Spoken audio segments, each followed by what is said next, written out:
네, 좌석을 정돈해 주십시오. 성원이 되었으므로 제438회 국회 제3차 교육위원회를 개회하겠습니다.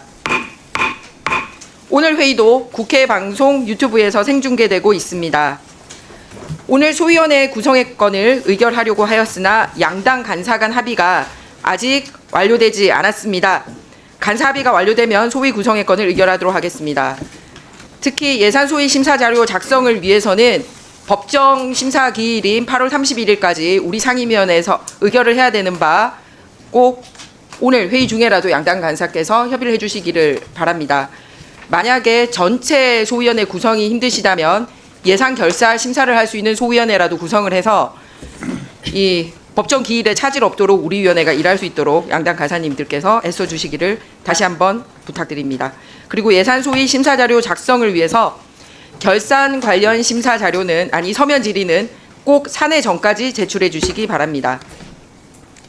의사일정 제2항 및 제3항 2025 회계연도 결산과 예비비 지출 승인의 건을 일괄 상정합니다. 오늘은 정부 결산을 심사하는 날입니다. 정부의 살림살이가 잘 이루어졌는지, 위법하거나 부당한 사항은 없었는지, 목표한 성과를 거두었는지를 꼼꼼하게 살펴보아야 할 것입니다. 먼저 최규진 교육부 장관 나오셔서 결산 등에 관해 제안 설명해 주십시오.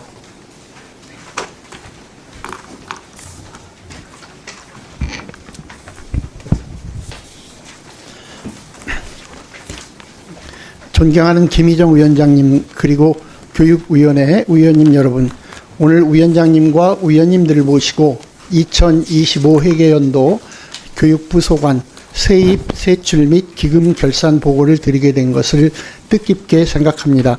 2025 회계연도 결산에 대해 위원님들 자리에 배부해드린 결산 개요 책자로 간략하게 보고드리겠습니다. 결산 개요 3쪽입니다. 첫째, 세입 결산입니다. 세입 징수 결정액 19조 7,759억 원, 수납액 19조 7,404억 원으로 징수 결정액 대비 수납률은 99.8%입니다. 둘째, 세출 결산입니다. 세출 예산 현액 117조 1,351억 원, 집행액 116조 8,452억 원, 2월액 808억 원, 불용액 2,090억 원으로 99.8% 집행하였습니다. 결산 개요 4쪽입니다. 셋째, 예비비 결산입니다. 보육교직원 인건비, 고등학교 무상교육, 유아 단계적 무상교육 보육 실현, 일반 회계에서 유아교육 지원 특별회계로 전출을 위해 8,288억 원을 배정하고 전액 집행하였습니다. 마지막으로 기금 결산에 대해 보고드리겠습니다. 교육부 소관 기금은 사학진흥기금, 사립학교 교직원 연금 기금이 있습니다. 사학진흥기금은 5,972억 원을 조달하여 사립학교 교육환경 개선 자금 융자 및 행복기숙사 사업 등으로 운용하였습니다. 사립학교 교직원 연금 기금은 11조 8,384억 원을 조달하여 연금급여, 생활자금 대여 등으로 운용하였습니다. 이상으로 2025 회계연도 교육부 세입 세출, 예비비 및 기금 결산에 관하여 개괄적으로 설명드렸습니다. 오늘 위원님들께서 지적해 주시는 사항들은 앞으로 예산 편성 및 집행 과정에 적극 반영하여 교육 예산을 더 효율적으로 집행하도록 하겠습니다. 보다 상세한 내용은 배부하여 드린 자료를 참조해 주시기 바랍니다. 감사합니다. 네, 수고하셨습니다. 다음 차정인 국가교육위원장 나오셔서 결산에 관해 제안 설명해 주십시오.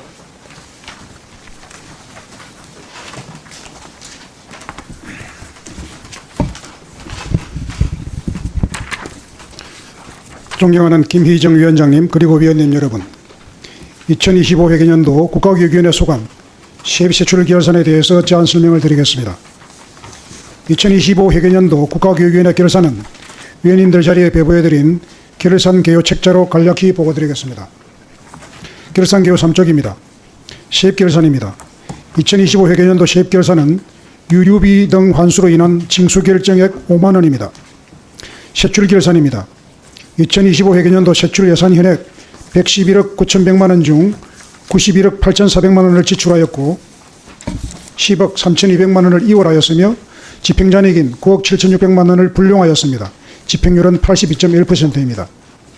예비비와 기금 결산은 해당 사항이 없습니다. 이상으로 2025 회계년도 국가교육위원회 세입세출, 예비비 및 기금 계산에 관하여 간략하게 설명드렸습니다. 국가교육위원회는 오늘 위원님들께서 지적해 주시는 부분들을 경청하여 우리 위원회 예산 편성과 집행 과정에 적극 반영하고 이번 결산 심사에 성실히 임하도록 하겠습니다. 감사합니다. 수고하셨습니다. 다음은 수석 전문위원으로부터 검토 보고를 받도록 하겠습니다. 최선영 수석 전문위원께서 결산에 대해 검토 보고해 주시기 바랍니다. 수석 전문위원입니다. 검토 보고를 주요 사항 위주로 요약하여 보고드리겠습니다. 먼저 1페이지 사업 관리에 있어 개선이 필요한 사항을 말씀드리면 평생교육 바우처 지원 사업은 바우처를 지급받고도 사용하지 않는 인원이 많아 실집행률이 80.4%에 그치고 있습니다. 특히 노인과 장애인의 미사용률이 각각 23%, 28%로 높고 지역별 편차도 큰 상황입니다. 따라서 사용 실적을 조기에 점검하고 취약층의 이용 제약 요인을 개선할 필요가 있다고 보았습니다. 조기 취업형 계약학과 육성 사업은 모집 인원 대비 등록률이 25년 64.9%로 하락하였고 2학년 가정으로 진입하는 비율 또한 하락하여 중도에 이탈하는 학생의 수가 증가하고 있습니다. 따라서 사업의 성과 지표가 저조한 사유를 파악하고 개선 방안을 마련할 필요가 있겠습니다. 다음은 4페이지 집행이 부진한 사업에 대하여 말씀드리겠습니다. 반도체 공동연구소 건립 사업은 사업 규모의 변경 등으로 당초 계획보다 사업 기간이 늦어지고 있으며 특히 기존에 교부된 2월 예산의 집행으로 25년에는 4개 대학에 교부된 예산 183억 원이 전혀 집행되지 못한 상황입니다. 따라서 반도체 인재 양성을 위한 교육 연구 기반이 제때 구축될 수 있도록 관리 강화가 필요하겠습니다. 마지막으로 6페이지 법령이나 예산 지침에 맞지 않는 사항에 대하여 보고드리겠습니다. 국립부설학교 시설확충사업은 교육시설법에 따른 안전인증 대상 42개 학교 중 24%에 해당하는 10개 교가 법정 기한 내 안전인증을 취득하지 못하였으므로 학교 시설의 안전성 확보에 만전을 기할 필요가 있다고 보았습니다. 이상으로 보고를 모두 마치겠습니다. 그러면 대체 토론에 들어가겠습니다. 질의 시간은 답변 시간 포함 5분입니다. 그럼 존경하는 박정훈 의원님 질의해 주십시오. 예, 서울 송파갑의 박정훈입니다. 지난 우리 업무보고 때 제가 우리 교육부 장관님께 그 동북아 역사재단의 그 이사장을 직무정지하고 해임을 추진했던 경위에 대해서 제가 자세히 여쭤봤던 것 기억하고 계실 겁니다. 그리고 당시에 자료 요구도 제가 여러 개 했었고요. 그때 우리 존경하는 김희정 위원장께서 교육부 장관께 이러이러한 취지로 자료 요구를 해달라는 제 요구를 전달을 하셨고 거기에 동의를 하셨는데 자료를 보내온 걸 보니까 핵심 내용은 다 빠졌어요. 저한테 자료를 그 교육부에서 보내주신 내용을 보셨습니까? 요구한 대로 제출했다고 보고만 받았습니다. 그 내용을 보고 오셨어야죠. 뭘 보고했는지 내용도 모르시고 저한테 그럼 또 좋은 소리 들으시겠어요? 지금 핵심 내용이 다 빠졌어요. 첫 번째는 일단 저는 동북아 역사재단이 뉴라이트적 식민사관을 갖고 있다는 것에 저도 그 내용에는 동의하지 않습니다. 사실 여부와 관계없이 우리 민족의 자존심을 짓밟을 수 있는 내용이기 때문에 그런 건데요. 그것과 관계없이 산하기관장을 해임할 때는 충분히 정당한 사유가 있는지 그거를 국민들과 그리고 국회가 동의할 수 있는 수준이어야 된다고 생각하는데 동의하십니까? 네. 그리고 그걸 국회가 검증해야 할 필요가 있다는데도 동의하십니까? 네. 그런데 자료를 그 핵심적인 내용, 그러니까 감사관실에서 처음에 이 감사를 해야 된다는 얘기가 있었고 실제로 저희가 파악하기로는 감사관실에서는 이게 감사할 거리가 안 된다는 취지의 얘기가 있어서 동북아 역사 대응팀에서 감사를 시작했다는 저희는 얘기를 들었기 때문에 그 경위에 대해서 좀 여쭤본 거였고 그리고 저희 지난 제가 질의 때도 설명을 드렸지만 예산을 전용했다는 부분 그걸 횡령으로 보고 그 부분을 핵심적인 이제 직무정지 사유, 해임 사유로 지금 거론이 됐던 건데 그 부분이 예산 규정과 맞게 사용이 됐기 때문에 문제가 되기 어렵다는 취지의 제 반론이 있었잖아요. 그러면 그거에 대한 충분한 설명이 교육부에서 저희한테 있어야지만 국회에서도 볼 때 이분이 충분히 잘못해서 직무정지가 되고 해임될 만한 일이겠구나라고 판단을 할 수가 있는데 그런 자료를 제출하지 않으시고 해임을 추진하시게 될 경우에 이게 또 다른 큰 논란으로 번질 수 있다는 거 장관께서도 동의하시죠? 근데 왜 자료를 안 내십니까?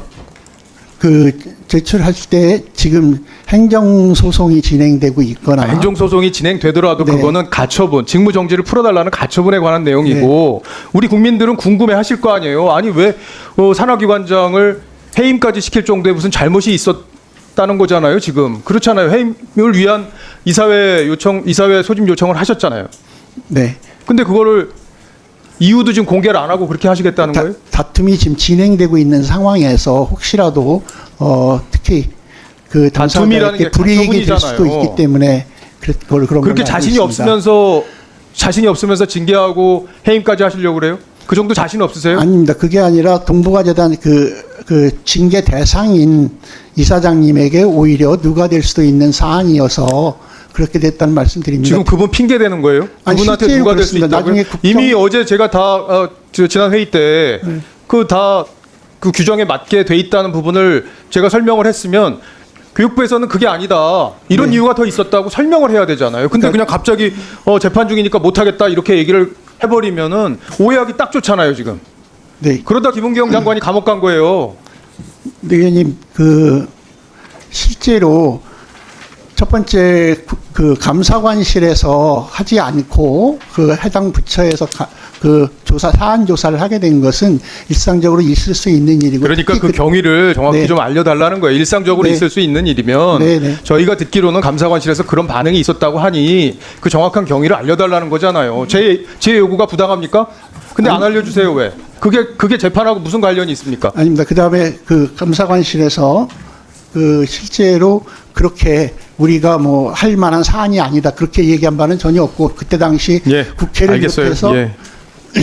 알겠고요. 네. 제가 이 사안은 우리가 정식으로 감사가 필요하다고 판단이 돼서 우리 위원회 명의로 감사원 감사를 요청해 달라고 제가 위원장님께 말씀을 두 차례나 여쭸는데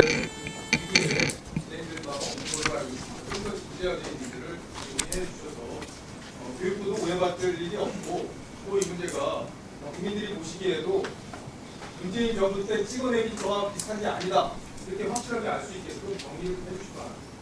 네, 간략하게 보충 답변을 좀 드릴 수 있으면 좋겠습니다. 네, 말씀하십시오. 네, 그 사안 조사를 그 부처에서 하게 된 건 지금 말씀드린 바와 같고요. 두 번째는 그 사안 조사를 하는 과정에서 나타난 그것이 지금 의원님께서는 그 사업 계획에 있었던 정당한 사업이라고 하시는데 실제로 저희가 판단해야 되는 근거인 그 국회에 제출한 예산서나 여기에는 적혀 있지 않았었기 때문에. 네네네. 그러면 예산 규정 돈을 전용해서 써서 그게 횡령이라고 주장했던 그 부분에 대한 설명을 지금 안 하고 계시죠? 네, 그래서 그걸 조사하는 과정에 그것 외에 추가된 안이 있어서 그것까지 해서 그 징계안을 올렸고, 네, 그 위원장님께서는 그거에 대해서 재심 청구를 하고 계시기 때문에 그 재심 청구 기간이어서 그 내용을 상세하게 이렇게 공개적으로 말씀드리는 것이 오히려 그 이사장님께 누가 될 수도 있다, 손해가 될 수 있기 때문에. 공개적으로는 적어도 재판이 재심 청구가 징계에 대한 재심 청구가 받아들여지거나 아니면 안 받아들여지거나 하는 것은 재판하고 달리 그렇게 오래 걸리지 않기 때문에 그러고 나면은 공개할 수 있을 거라고 생각합니다. 네.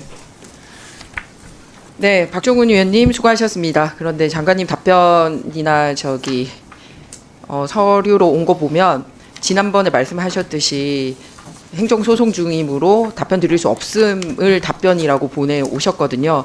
그러면 말씀하시는 내용 들어보면 국회에는 답변을 못하고 사법부에는 답변을 하겠다라는 취지로밖에 안 들립니다.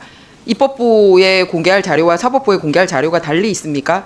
만약에 그 본인에게 더 누가 될 자료라고 생각하면 국회 자료 제출하는 방식은 여러 가지 있습니다. 피해가 입을 것으로 예상되는 분의 동의를 얻어서 제출을 하거나 또는 요청하신 의원님에게 비공개로 대외비로 설정을 해서 바로 회람시키고 걷어가거나 이런 다양한 방식의 국회 제출 방식이 있으니 여야 간사님에게 상의를 하셔서 어떤 방식으로든 박종훈 의원님이 원하는 자료를 투명하게 볼 수 있도록 협조해 주시길 부탁드립니다. 네, 그렇게 방안 찾아서 특히 박정희 의원님께는 내용을 전달할 수 있는 방법을 최대한 찾겠습니다.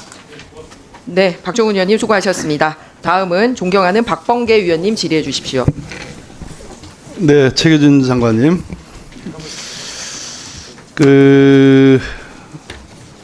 어제도 제가 여쭤봤는데요. 감사원이 그동안의 지방교육재정교부금의 운영 실태에 대한 세 차례의 감사가 있었는데 한 번은 박근혜 정부 때, 한 번은 문재인 정부 때, 한 번은 윤석열 정부 때 각각 있었습니다.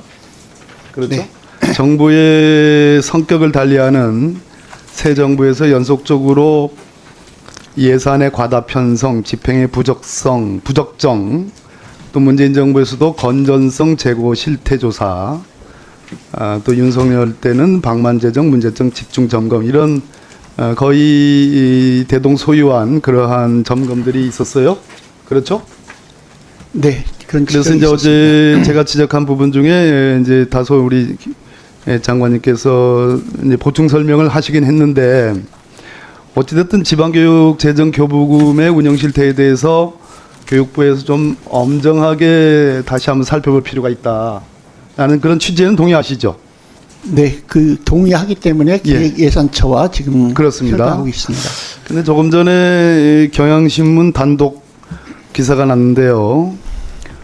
지방교육 재정교부금을 그동안에 이제 내국세 20.79% 그렇게 고정이 돼 있었잖아요. 네, 그런데 그것을 다소 이제 수정해서 어떤 초과 세수에 따른 미래 대응 기금의 교육 계정을 만들어서 차액을 즉 내국세 20.79%에 안 되는 그 차익 부분을 보전한다 이렇게 합의가 됐습니까? 아직 최종 합의엔 이르지 못하고 있고요. 대충 취지는 그와 최근에 보도되는 여러 취지는 그와 언론- 유사합니까? 근데 매우 예민한 문제여 가지고요. 이 보도된 내용을 보면 확인해 주실 수 없습니까? 네, 그렇습니다. 예, 됐습니다. 지금 여기서도 이 기사에서도 이제 보여지는 것이 미래 대응 기금이라는 교육 계정을 통해서 보전을 한다. 그런데 이제 기획예산처와 교육부의 입장이 조금 다른 면이 없지 않아 있는 것 같습니다. 하나는 초중등 교육을 어떻게 할 거냐라는 문제, 또 고등교육을 어떻게 할 거냐라는 문제가 있는데요. 저는 둘 다 교육의 이념상 둘 다 조화롭게 다 발전시켜야 된다. 그래서 초중등 교육에 대한 그동안의 투자가 부족했으면 부족한 대로 또 메워야 되고 중등 교육에 대한 투자가 많이 소외됐으면 그 부분 또 보전해야 된다는 그런 생각을 갖고 있습니다.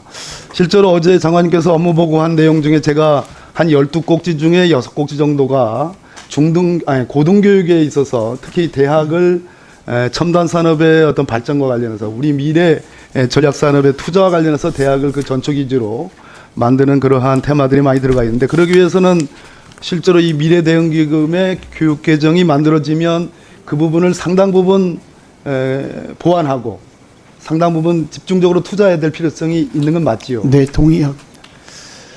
시간이 별로 없는데요. 결산이니까요. 라이스가 있잖아요. 라이스 사업. 네. 저는 지역에서 등산할 때 라이스 산업과 라이스 제도와 관련해서 어떤 교수님하고 얘기를 하다가 그거는 지방자치단체장한테 너무 많은 권한을 주는 거라 그거는 교육 이념에 맞지 않다. 그런 얘기를 옛날에 한 번 얼핏 들은 적이 있는데 지금 와서 한 검토를 해보니까 라이스 계획 이 사업이라는 것과 지금 글로컬 대학 사업이 있지 않습니까? 근데 이것이 서로 이론적으로 상충되는 것 같아요. 즉 라이스 이 제도라는 것은 교육부가 지방자치단체의 소위 혁신경제에 대해서 교육부가 잘 알지 못하니까 더 전문적으로 하는 지방자치단체에게 그 권한을 위임해가지고 그 라이스 사업을 통해서 일종의 대학이 혁신경제의 주체가 되도록 한다는 그런 전제인데 글로컬 사업도 그 비슷한 거 아니겠습니까? 그런데 글로컬 사업은 교육부가 직접 주관한단 말이에요. 그래서 제가 여쭤보는 핵심은 결국은 어제의 업무 보고의 연장선상에서 교육부가 지방 주도 성장이라는 이재명 정부의 굉장히 중요한 국책 지도 이념과 관련해서 교육부가 지방의 사정들까지 다 알아야 되고 특히 국가 전략 산업의 투자와 관련된 인재 양성에 대해서 매우 전문적인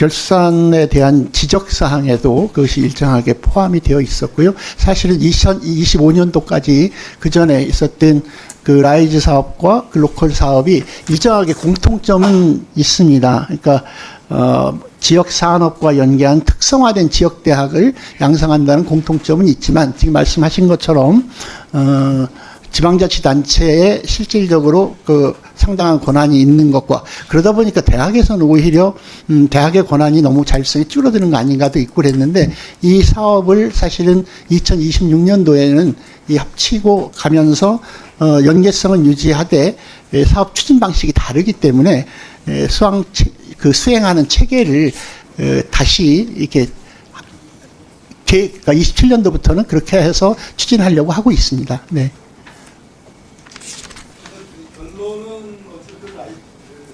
라이스가 아니고 라이스인가요? 네, 라이즈입니다. 예, 네. RIS 그렇습니다. 예. 사업이든 글로벌 사업이든 어찌됐든 지방자치단체에게 위임한다는 발상의 전제, 즉 교육부가 지방의 사정에 대해서 잘 모른다, 지방교육에 대해서 잘 모른다, 지방혁신 문제에 대해서 잘 모른다라는 생각이 전제가 깔려 있을 수가 있거든요.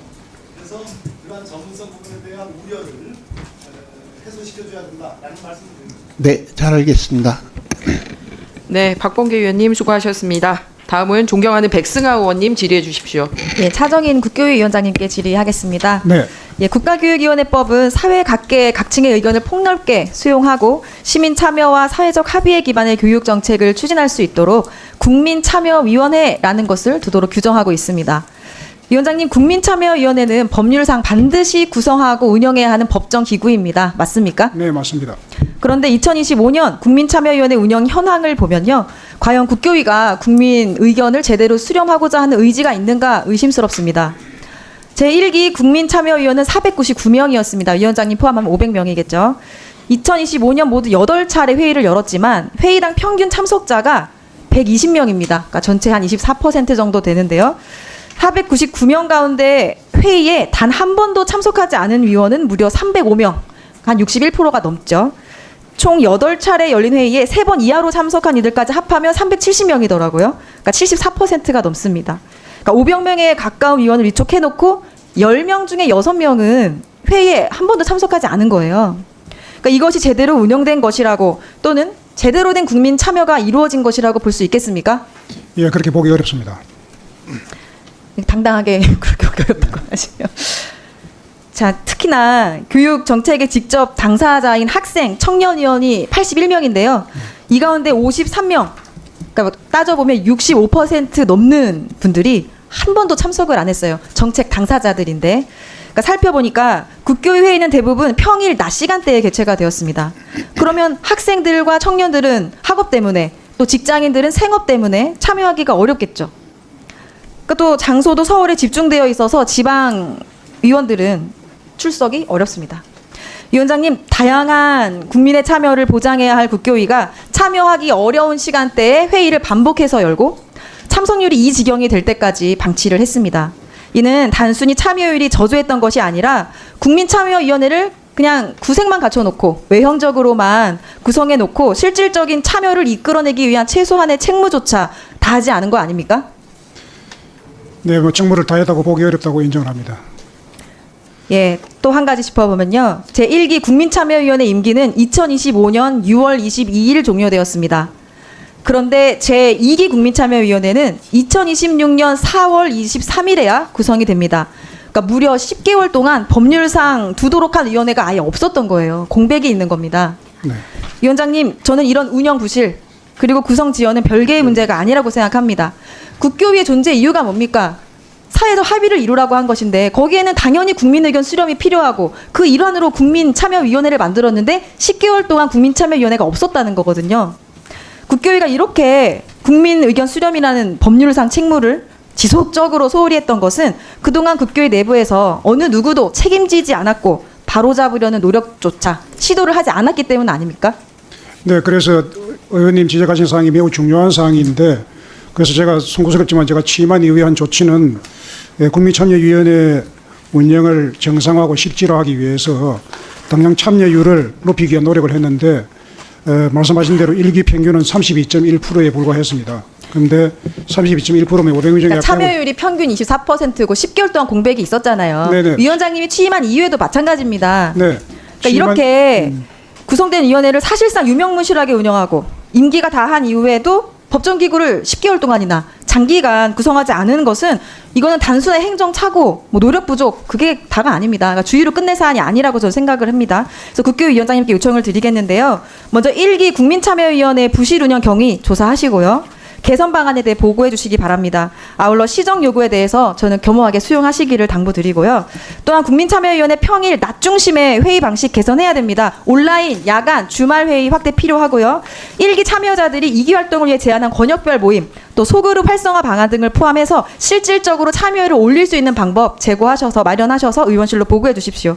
그리고 3기부터 임기 종료 전에 다음 위원회 구성 절차에 착수해야 됩니다. 그러니까 전임 임기 종료 전에 후임 위촉을 완료하도록 관리 계획 마련하십시오. 그러니까 저는 국교위가 법률상 이렇게 책무를 형식적으로 이행하고 법정기구 공백까지 방치한 책임 물어야 된다고 생각합니다. 이번 계기로 법률상 책무를 소홀히 해도 그 누구도 책임지지 않아왔던 이런 잘못된 관행도 바로잡아지기를 바랍니다. 네, 의원님 중요한 지적 사항이고 그 점에 대해서 국교위가 개선한 사항이 있기 때문에 그 점에 대해서는 조금 답변을 올려야 되겠습니다. 그 10개월간 공백 중에서 그 4개월은 국민참여위원회 모집 기간이었고요. 맨 처음에 제가 죄송하지만 제가 취임한 이후에 당장 국민참여위원회 제도 개선 정책 연구를 작년 10월부터 12월까지 석 달간 했고요. 그 이후에 1월부터 바로 국민참여위원회 모집에 들어갔습니다. 그 모집 구성 의결부터 시작해서 해서 금년 4월 23일 날 발대식을 마쳤는데 이제 그러고도 약 몇 개월간 그 공백이 있다고 볼 수 있는데 이제 그 점에 대해서는 개선일 앞으로 3기를 출범시킬 때는 공백 없이 발주할 수 있도록 최선을 다하겠습니다. 또 하나 운영 성과는 방금 지적하신 것처럼 그 개선 정책 연구 결과에 따라서 그 참여율이 낮은 문제가 가장 심각한 문제였습니다. 그래서 말씀하신 대로 평일 저녁과 주말 등 이용해서 지금 회의를 개최를 하고 있습니다. 두 번째는 지역을 또 순회하면서 대면 회의를 또 개최하고 있습니다. 이런 것들이 효과를 봐서 지금은 58.9%까지 올랐습니다. 58, 좀 많이, 그러니까 500명 중에 약 60%가 300명입니다. 한 300명 가까이 참석을 하고 평균하고 있고요. 진짜 실질적인 개선 효과가 나타나고 있습니다. 지금 2기에서 많이 개선되었다는 사실을 좀 보고 드릴 수가 있습니다. 네. 하시고 실질적인 수치도 올리려고 노력하시는 건 좋은데요. 네. 국교위가 위원장님이 취임하시기 전에는 없었나요? 그- 10개월간의 공백 기간이 있는데 내가 취임한 이후에 석 달간 정책 요구했고 그 다음에 끝난 후에는 마련했고 그것들은 저는 핑계거리밖에 되지 않는다고 생각합니다. 네, 그 전에는 이제 국민참여위원회가 제대로 활성화되지 않으면 국교위는 존재 자체가 의심받는 기구일 수밖에 없습니다. 네. 가장 중요한 기능이 국민참여위원회라고 저는 생각을 하는데요. 네. 이에 대해서 10개월간의 공백 있었다는 점은 국교위에서 뼈아프게 받아들여야 됩니다. 제가 취임한 이후에는 노력을 했다는 점들은 제가 잘 이해하겠고요. 앞으로도 이렇게 노력하셔서 참여율을 58.9%가 아니라 80%, 90%까지 올려주시면 감사하겠고 왜 이렇게 됐는지 경위도 제가 아까 말씀드린 대로 조사하셔서 보고해 주시기 바랍니다. 네, 국민참여위원회가 국민 의견을 수렴하는 아주 효과적인 상시기구이기 때문에 이 운영의 그 효율성과 성과를 낼 수 있도록 최선을 다하겠습니다. 네, 백승화 의원님 수고하셨습니다. 방금 답변 중에 3개월간 제도 개선 하셨던 결과 지금 회의 중에라도 볼 수 있도록 저희 위원회에 제출해 주시기 네, 바랍니다. 준비하겠습니다. 네, 다음은 존경하는 정성국 의원님 질의해 주십시오. 예, 부산 진구갑 정성국 의원입니다. 장관님, 우리 박지양 동북아 역사재단 이사장, 네. 이분 어떤 인식이라든지 발언 이런 부분에 대해서 윤석열 정부에서 임명한 분이라 했지만 저조차도 이 국회에서 제가 굉장히 지적을 했던 기억이 납니다. 예? 그렇지만 이분이 지금 우리 박정원 의원께서 말씀하신 그런 내용들로 징계 사유나 이런 걸로 인해서 해임의 요건이 되는지 이런 부분에 대해서 징계라는 자체는요 공정성과 객관성, 형평성이 제일 중요합니다. 지금은 어떤 힘이나 권력으로 그런 부분을 해낼 수 있을지 몰라도 이 부분이 원칙이 벗어났을 때, 상식이 벗어났을 때는 반드시 이때 후과를 치르게 돼 있어요. 그래서 우리 박정원 의원이 제기하신 그 부분을 피하려 하지 마시고 장관님께서 합리적인 상식적인 선에서 잘 대처해 주시기를 저는 부탁을 드리겠습니다. 네, 말씀하신 대로 공정성, 객관성, 형평성에 어긋나지 않게 처리할 수 있도록 오해가 없도록 가장 객관적으로 처리할 수 있도록 노력하겠습니다. 예. 그 보육교직원 인건비 부족 문제를 지금 여기 그 아까 우리 수석 전문위원도 지적을 하셨는데 이 굉장히 좀 심각한 것 같아요. 이게 이제 왜 인건비 부족을 연례적으로 전용했다는 거. 예. 그러니까 이게 예측 불가능한 지출이 돼버리거든요, 장관님.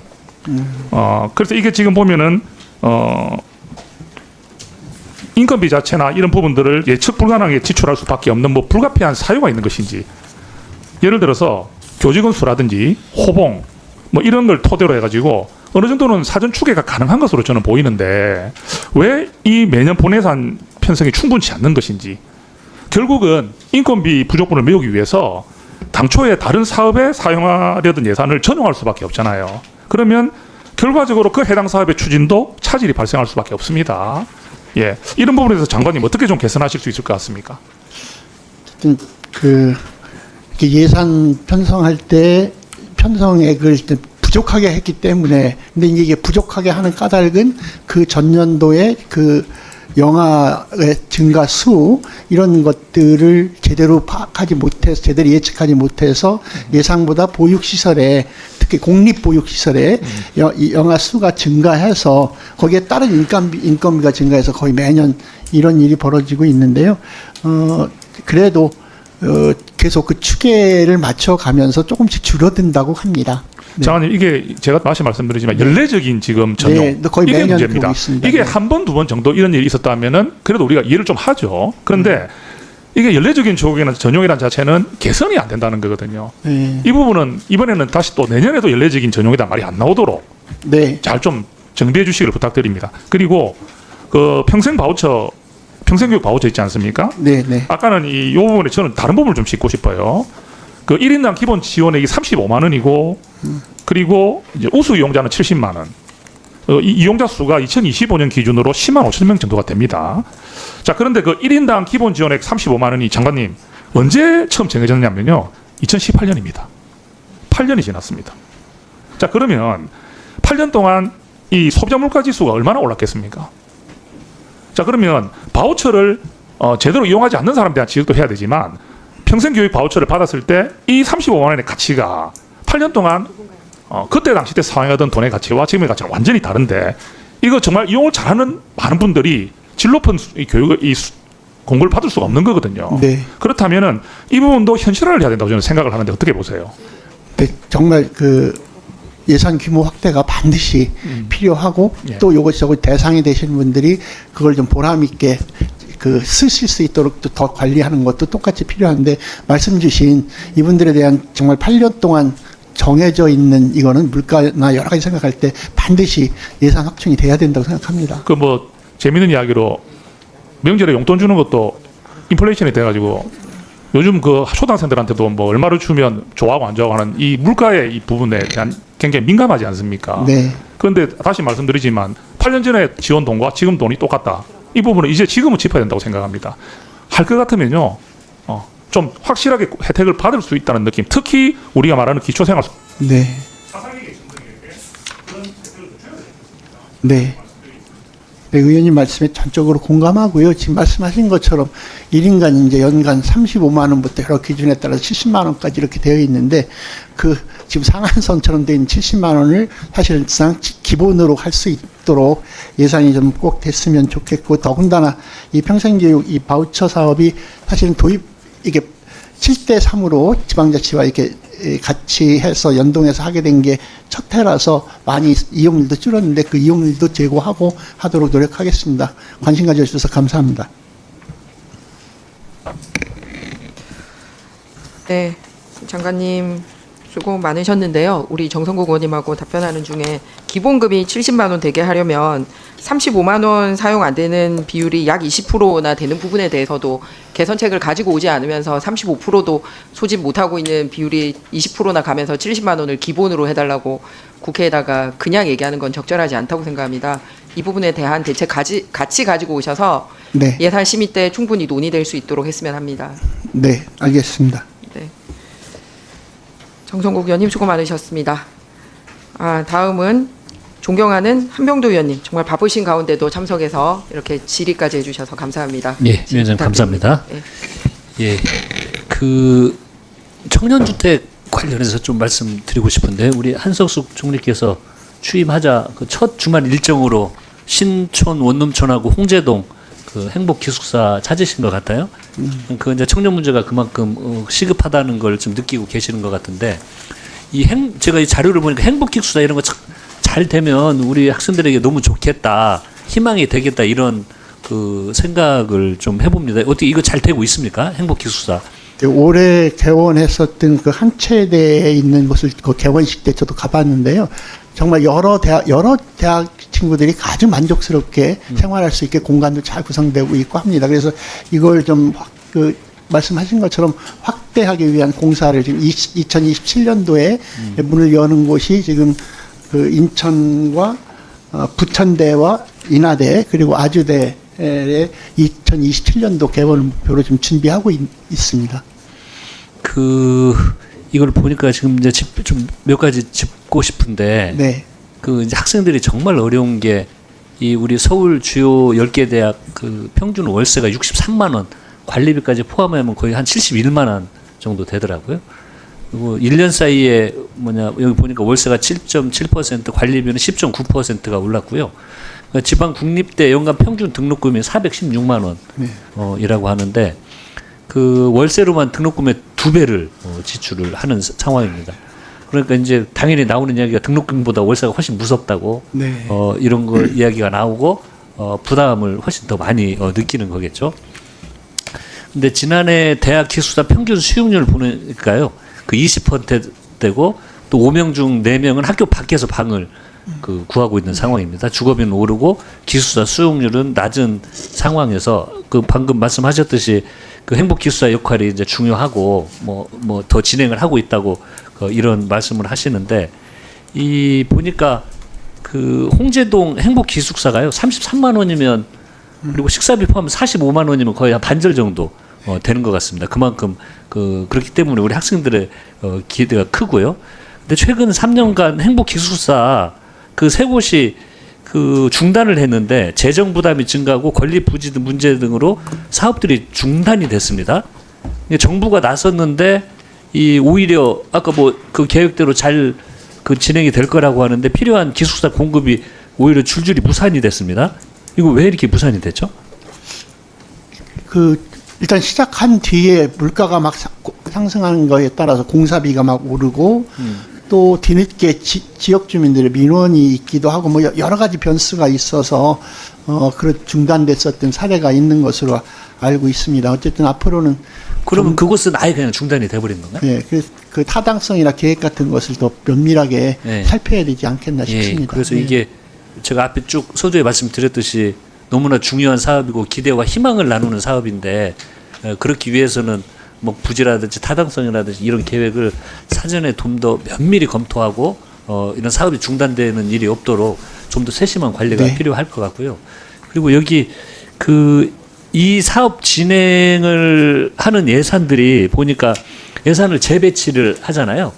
재배치를 하는데 예를 들어보면 이 한국체대 같은 경우는 뭐 24억 원인가 이 돈을 빼서 추가로 재배치를 했는데 여기는 이미 미집행률이 한 93억 원 미집행되고 있는 데거든요. 그러니까 그러면 합치면 미집행률이 높아지는 거 아닙니까? 그때는 그게 이제 공사가 사실은 25년 1월 2월 방학 때 공사를 해야 돼서 그렇게 했었고 추가해서 그 방학이 끝나던 2월 다 말에 집행이 됐나요? 난용을 했습니다. 다 집행이 됐나요? 네네, 집행이 다 잘 됐습니다. 됐습니다. 네. 예. 그리고 아까 여러 대학들 미집행률이 상당히 대학은 제가 거명하지 않겠습니다. 이 사업 관련해서만 31.6%, 19% 되는 이렇게 집행률이 낮은 대학들이 있는데 이거 집행률 높일 방안도 좀 더 연구해야 되는 거 아닙니까? 네, 살펴보고 대책을 강구하도록 하겠습니다. 네, 알겠습니다. 네, 수고하셨습니다. 네. 마치겠습니다. 네, 한병도 의원님 수고 많으셨습니다. 다음은 존경하는 강경숙 의원님 질의해 주십시오. 네, 최교진 장관님. 네. 국정과제로 그 교육부가 국가시책 특별교부금 이용해서 지난 12월부터 전국 14개, 시도에 총 100개 자기주도 학습센터 운영하고 있죠. 네. 윤석열 정부에서 사실 준비를 했는데 이게 좀 좋은 사업이라는 생각이 듭니다. 그야말로 지역 격차 해소, 공교육 강화에 도움이 되죠. 이 사업이 근데 보니까 이제 뭐라 그럴까요? 그러니까 일부 지역의 어떤 자체 만족도 조사를 보니까 포천이나 예천에서 만족도율이 굉장히 높더라고요. 한번 봐주시죠. PPP 보시면 포천과 예천에 거의 뭐 94% 한 96% 굉장히 높습니다. 근데 이게 설문조사를 제가 자체 만족도 조사한 거를 받아서 제가 확인해 보니까 학습 공간, 시설 편의성, 프로그램, 학습 코디 지원, 컨텐츠 활용, 성적 변화 굉장히 높게 나타났어요. 네, 그러니까 지역 학생들의 학습 변화나 학부모들의 사교육일 부담을 경감하는 거, 그 실질적인 효과 이런 것들이 되게 좋다라는 얘기인 건데, 그러면 이걸 사업을 지속하는 것뿐만 아니라 앞으로도 확대 투자가 필요하다고 생각되는데 어떠세요? 네, 그렇게 이제 작년 9월까지 48개 있었고 네. 올해 52군데를 확대해야 되겠죠. 지정해서 하고 있습니다. 네, 예. 확대하는 네, 게 맞다고 확대하고 생각이 있습니다. 듭니다, 예. 장관님. 그래서 이제 올해 사업 예산으로는 104억인데요. 교육부가 2027년도에 자기주도 학습센터가 안정적으로 운영되도록 충분한 재원을 확보해야 된다는 생각이 들어요. 104억보다 더 깎이면 안 될 것 같습니다. 장관님의 의지도 그러하신 것 같고요. 그래서 성과가 확인된 지역을 중심으로 해서 단계적으로 조금 더 확대 운영해 주실 것을 당부드립니다. 사실 생각해 보십시오. 아직은 이제 지난해 12월부터 문을 열었기 때문에 아직은 지금 싹을 피우고 있는 단계고 가시적으로 어떤 열매가 확인되고 있는 것 단계는 아니지만 그야말로 이 사업이 아까 말씀드린 대로 지역 격차 해소라든지 공교육의 어떤 강화 이런 국정과제를 수행하는 데 굉장히 중요한 사업이고, 포천이나 예천 같은 데는 사실 국민의힘 의원님들의 그 지역구인데 여기서도 이렇게 만족도가 많이 높다라는 걸 확인할 수 있었습니다. 자, 그다음 두 번째 질문 드리겠습니다. 사립대 구조 개선 관련인데요. 화면 보시죠. 여기 보시면 2025년 사학진흥재단의 사업비 결산인데요. 이게 집행률이 거의 100%에 가깝게 전액 집행이 되었습니다. 이 사업의 대부분이 뭐냐면 그 경영을 자문하는 거, 이를테면 컨설팅인 거죠. 그리고 구조개선법 시행 전에 선제적인 준비를 해야 될 것이 무엇인가, 그런 것들이 이제 상당하다는 걸 알 수 있는데, 이제 내일부터 15일부터 2035년까지 사립대학 구조개선법 시행될 예정입니다. 네, 네. 그렇죠? 근데 이것이 사립대학 구조 개선하고 그 사립대학 관리 업무가 이제 그렇게 되면 훨씬 확대될 것입니다. 이게 폐교를 하면 굉장히 많은 일들이 복잡하게 엉키게 되는 것이죠. 이제 폐교되고 나서 되게 술렁이고 시끄럽고 이제 그 어떤 재단에서는 손을 뗄 것인데, 그러면 그 뒤에 학적 업무, 뭐 여러 가지 운영 지원 업무 굉장히 이제 할 것들이 많아지는데, 그럼 그것을 어떻게 책임져야 되냐면 결국은 정부에서 해야 되는 것이에요. 이제 문을 닫은 거니까. 그러면 그걸 위탁한 사학진흥재단에서 이제 이 일을 담당하게 될 건데, 제가 광양 보건대를 한번 살펴보니까 8월 말에 폐교가 예정되어 있거든요. 근데 파산 선고를 받고 법원으로부터 이제 임시 운영 허가를 받았어요. 그런데 운영의 불안정성이 너무너무 큰 상황이다라는 거. 아까 말씀드린 대로 굉장히 복잡하고 굉장히 이제 그 안에서 술렁이고 되게 질서가 없어지는 거. 이제 그렇게 되면 이것이 좋은 뜻으로 어떤 면에서는 사학의 어떤 재정과 여러 가지 그 구조 조정을 한 것인데, 구조 개선을 한 것인데도 불구하고 이제 그 취지를 살려기가 굉장히 어렵고 굉장히 살펴볼 것들이 되게 그래서 교육부는 많아지는 것이에요. 그래서 이것을 사후적으로 대응하기보다는 좀 더 전문적이고 안정적으로 관리 체계를 좀 갖추어야 된다라는 생각이 듭니다. 그래서 제가 말씀드리는 것은 사학진흥재단이 이제 담당하거나 지원해야 될 업무가 되게 많을 것 같은데, 그 확대된 역할에 맞게 조직이나 인력, 전문성, 예산 이런 것들이 얼마나 충분하게 점검되고 있는지 제가 좀 궁금해요. 그래서 장관님께서 그 내년도 예산 편성 과정에서 법 시행으로 새롭게 발생되는 업무, 그리고 재정 수요 이런 거 좀 충분히 반영될 수 있도록 면밀하게 좀 검토해 주시기를 바라고요. 예산을 담은 조직, 인력, 전문성 확보 방안 의원실로 좀 보고해 주시기 바랍니다. 그리고 실제로 어떻게 점검하고 계시는지도 조금 말씀해 주십시오. 네, 감사합니다. 그 말씀하신 것처럼 이번에 8월 15일부터 이 법이 시행되게 됨에 따라서 이걸 전담하고 있는 사학진흥재단의 주요 기능에 그동안의 사학의 교육환경기금 조성과 융자 업무만 돼 있던 것을 사립대학 구조 개선을 더 주요한 기능으로 집어넣었고요. 여기에 따라서 1차적으로 내년도에 8명 증원 예정인데 더 많이 좀 증원이 필요할 것 같습니다. 증원했고, 그리고 그 전체 그 조직 구성을 구조 개선 전략부, 자녀재산 처리부, 사학 구조 개선 심의위원회 운영지원부, 자진 폐지 컨설팅실, 지자체 개발 지원실 등 10개 부서를 신설하는 방향으로 이렇게 하고 있습니다. 그리고 그 내년도 그 구조 개선 전담 기관으로 이 업무 수행을 위해서 새로 시작되는 2027년도 예산을 올해 53억 원에서 84억 원으로 제출해서 기획예산처와 긴밀하게 협의 중이라는 말씀을 드립니다. 그리고 아까 앞에서 말씀 주셨던 자기주도 학습센터가 대도시 지역보다도 특히 지금 약간 지방 지역에서 굉장히 이 반응도 좋고 아주 효율적으로 잘 운영되고 있긴 한데, 이 사업 자체가 지역교육청과 지자체에서 함께해서 자기주도 학습센터를 세우면 교육부에서 거기에 따른 인건비와 운영비를 지원하는 이런 구조인데, 교육부에서 인건비나 운영비를 지속하는 것이 계속적으로 하는 데에는 약간의 한계가 있습니다. 그래서 일단 이 사업이 2027년 12월까지 진행이 되도록 되어 있는데, 그 이후에도 잘 운영될 수 있도록 사업 시행기관 EBS로 되어 있는데, EBS와 함께 국고 예산을 확보하는 방안이라든가 어쨌든 사업 구조를 다시 재설계해서 27년 이후에도 적어도 문을 연 100개의 지역이 지속적으로 될 뿐만 아니라 더 필요한 지역에 추가될 수 있는 방안까지도 1년 동안 연구하고 방안을 마련해야 될 것 같습니다. 네. 네.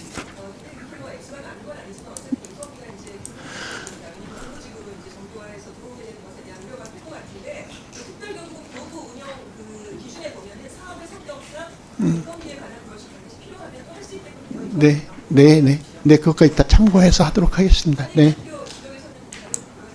네, 알겠습니다. 네, 수고하셨습니다. 다음은 존경하는 이주영 위원님 질의해 주십시오. 네, 장관님, 글로컬 대학 목표가 뭔가요? 죄송합니다만 우리 차관님께서 대신 답변을 하실 수 있도록 해주시면 안 되겠습니까? 글로컬 대학이 이전에는 국립대학 육성 사업에서 인센티브 형태로 들어가 있었죠. 그리고 라이즈로 편입이 됩니다. 그리고 올해 4월부터는 앵커라고 해서 지역 성장 인재 양성 체계로 관리되고 있는 것으로 네. 알고 있는데요. 거기까지는 파악하고 계시죠? 네. 그러면 기본적으로 우리가 글로컬 대학의 목표는 지역 성장 인재 양성을 또 외국인 학생들을 통해서 하는 거라고 생각할 수 있을 텐데요. 지금 재정 소요도 아마 총 재정으로는 한 3조 정도 드는 걸로 알고 있고, 라이즈 전체도 지난 한 3년간 6배 정도 증가를 했습니다.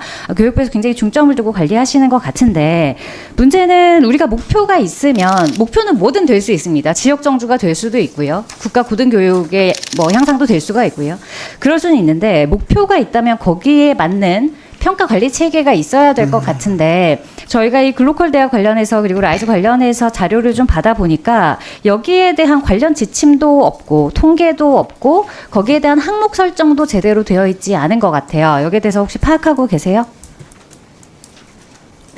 중도 탈락률이라던가 국가별로 학생들이 어떻게 이동하는지, 그들이 얼마나 지역에 정조하는지 혹은 한국에서 업무를 하고 있는지에 대한 통계 자료가 있습니까?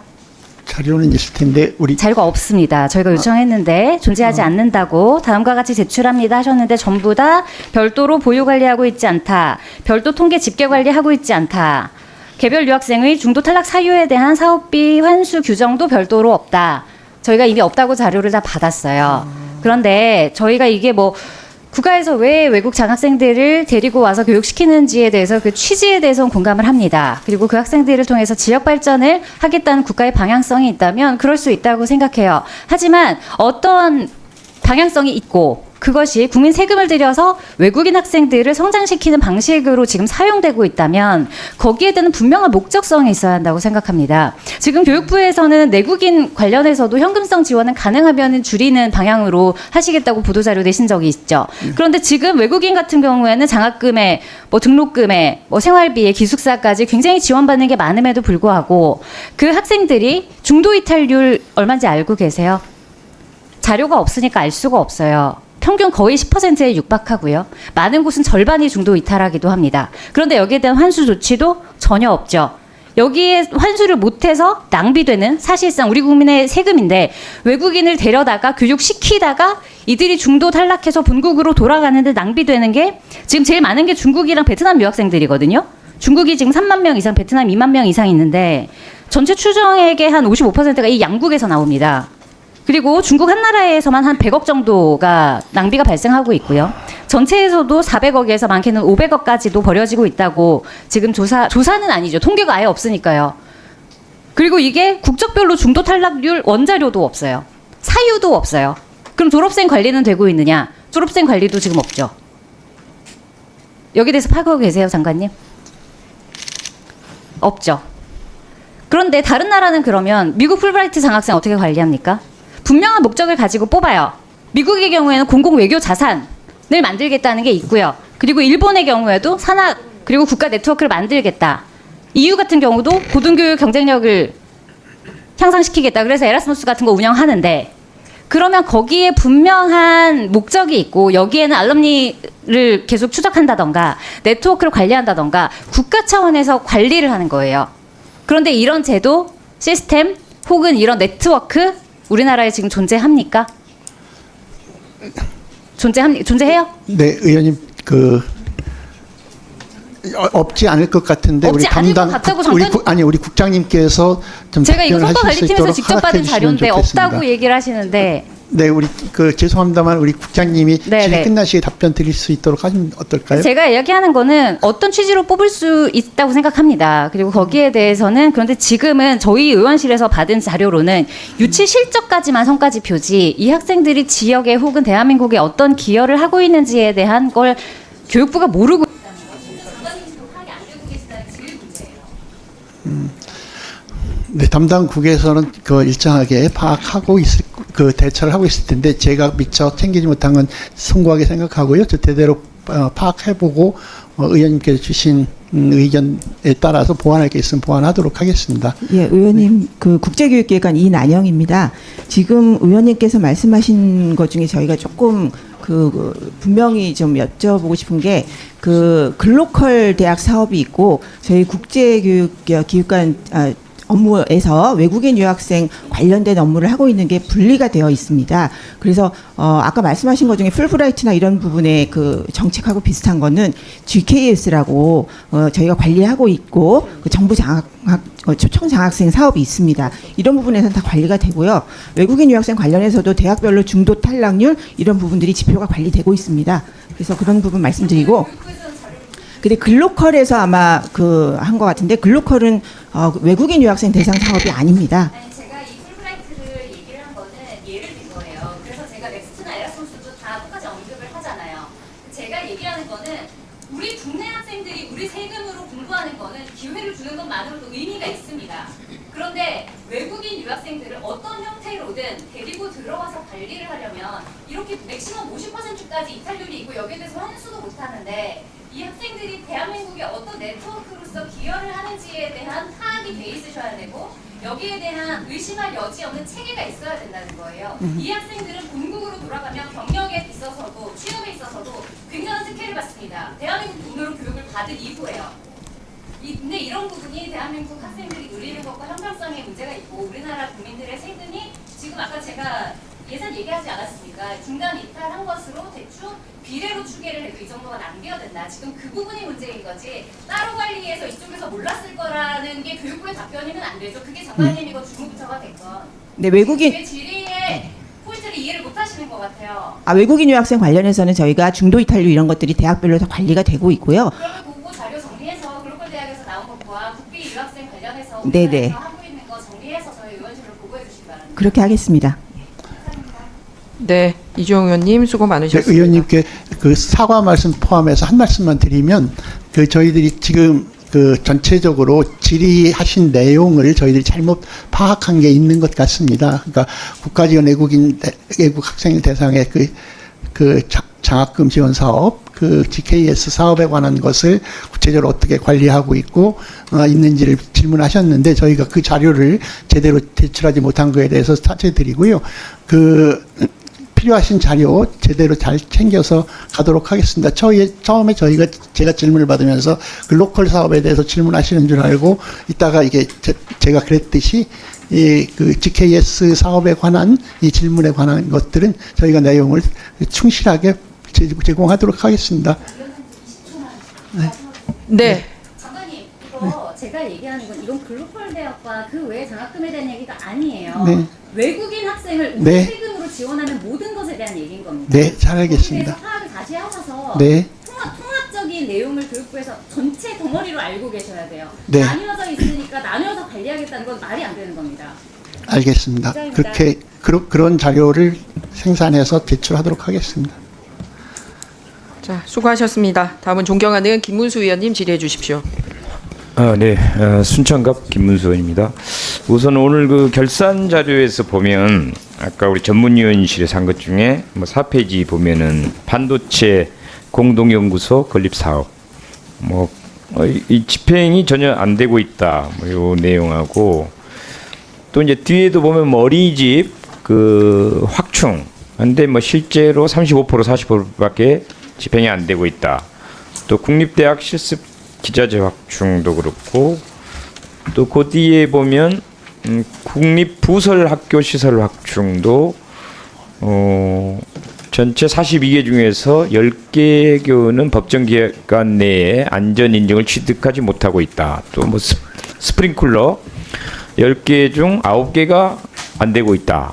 작년 국감 때도 제가 이거를 한번 지적을 했던 것 같은데 그때는 뭐 거의 빨리 하겠다고 했는데 이게 안전하고 또 화재 관련된 거는 빨리 집행을 해야 되는데 이렇게 하는. 그러니까 전체적으로 보면요, 우리 교육부 예산이 정말 그 집행률이 굉장히 떨어지거나 그 다음에 이제 그 교육청에 지급을 한 것을 예산 집행을 교육부에서는 한 걸로 보고를 하니까 집행률이 엄청 높게 나오는데 실제 교육청에서 또 그 다음 단계로 각 학교나든가 어린이집 유치원이 집행하는 건 거의 안 되고 있는데 교육부에서는 교육청에다 돈을 줬기 때문에 집행이 된 것으로 이게 수치가 굉장히 높게 나와 있어요. 근데 실집행률은 낮게 나오고 어쨌든 이제 타 부처에서 우리 교육부 예산이 좀 이렇게 방만하고 뭔가 좀 집행이나 불용이 많다고 계속 지적을 하면서 우리 교육재정교부금의 그 연동제 20.79%를 없애는 논리에 보면은 이 결산 자료에도 보면 상당히 좀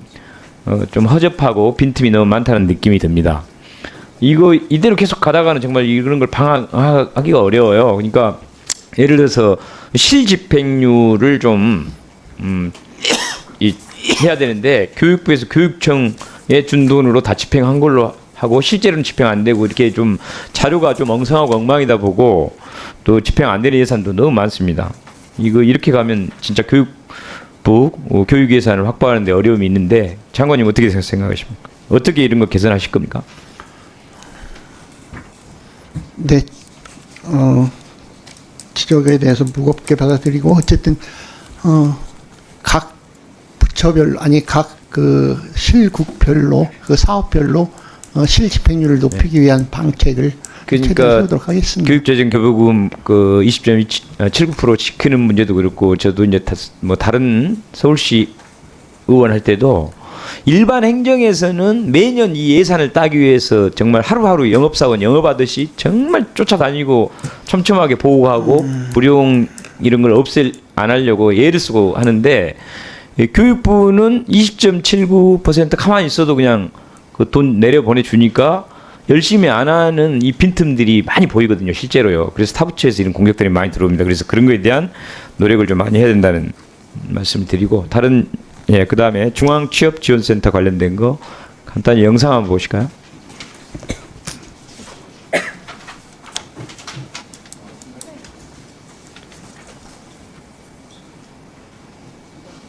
네. 자, 시간 없으니까 윤남노 씨라고 그 굉장히 유명한 분이라고 합니다.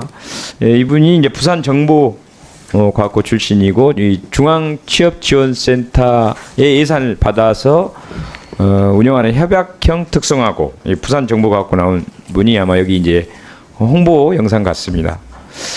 그런데 지금 이 중앙취업지원센터가 쉽게 말해서 이제 고등학교 졸업자들 취업 만들어주는 데인데 예산이 지금 계속 깎이고 있어요. 22억에서 20억, 18억.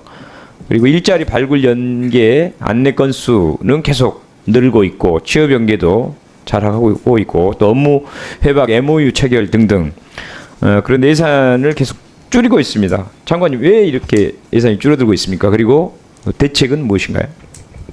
이게 그 매우 지금 말씀하신 것처럼 이 사업 자체가 매우 그 만족도가 높고 잘 되고 있는 사업인데 내년에도 이게 18억에 16억으로 또 10% 줄는데 이게 공공기관 운영 예산 10% 절감 노력에 따라서 일괄해서 일단은 그렇게 적용해서 예산을 세운 걸로 그렇게 보고받았습니다.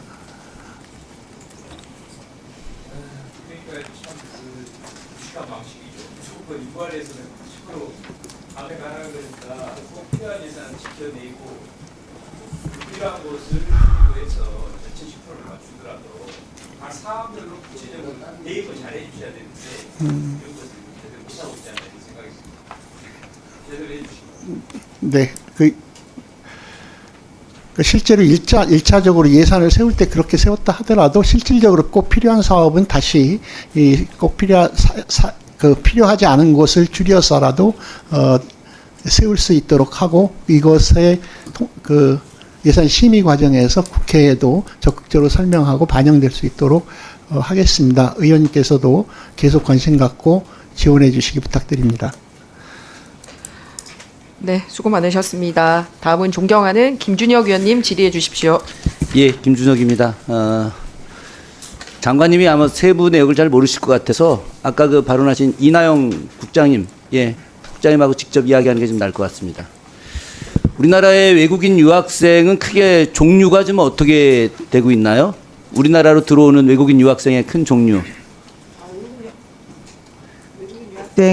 작년 기준으로 약 25만 명 정도 들어오고 있고요. 중국, 그다음에 베트남, 우즈벡. 아니 이제 제가 이야기하는 거는 이제 정부 초청. 그러니까 우리 초청 장학생이 있을 수 있고 자발적으로 오는 그 유학생 크게 보면 두 종류죠. 맞습니다. GKS 정부 초청 장학생 사업하고 나머지는 일반적으로 자비 유학으로. 자, 이걸 이제 들어옵니다. 기준으로 이제 이야기하는 겁니다.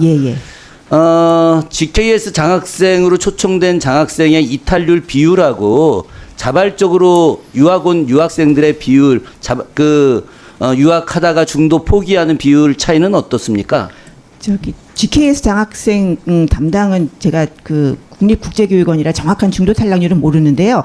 굉장히 중도 탈락률이 없는 걸로 없죠. 알고 있습니다. 예, 제가 어제 그 전체 회의에서 아주대학교 GKS 학생들하고 간담회 제가 잠깐 이야기했었는데 더 늘려달라고 하지 맞습니다. 중간에 나가는 경우는 거의 없거든요. 맞습니다. 예, 그런 측면에서 GKS는 이탈률이 거의 없고 그 학생들이 대한민국에서 공부하고 나서 자국으로 돌아가서 어찌 보면 친한 인사로 성장하고 그것이 장기적으로 대한민국과 그 나라의 발전 연대에 상당히 도움이 되고 있는 거 아니겠습니까? 네, 그렇게 보고 그렇습니다. 계시죠? 예. 그런데 이제 자발적 유학생들 같은 경우가 진짜 공부를 하러 오는 유학생들도 있고 아니면은 이제 취업을 목적으로 하는 유학생들이 있는 것도 사실이잖아요. 그죠? 네, 사실입니다. 과거 우리도 그렇게 해왔었기 때문에 그래서 현재 중국 정부에서 실제로 과거 대한민국의 주요 대학들에 대한 인정률이 상당히 떨어지고 있다라고 하는 것도 사실입니다.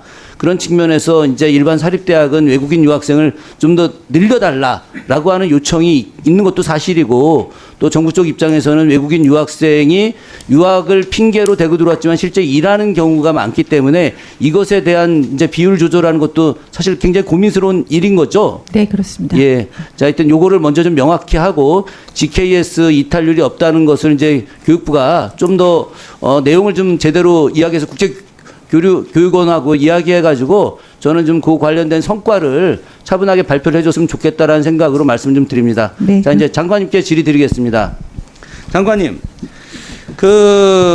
이제 올해 2월에 경기도 부천에서 유치원 교사가 독감에 걸려서 대체 인력이 없이 출퇴근 강요 당하다가 끝내 사망한 사건 알고 계시죠? 네. 예, 그래서 이제 그 뒤에 이제 유치원 교사가 이제 뭐 일신상의 문제가 돼서 수업이 어려울 때 그것을 대체할 수 있는 여러 시스템을 구축을 하셨죠. 네. 예, 관련해서 예산도 많이 좀 편성을 하고요.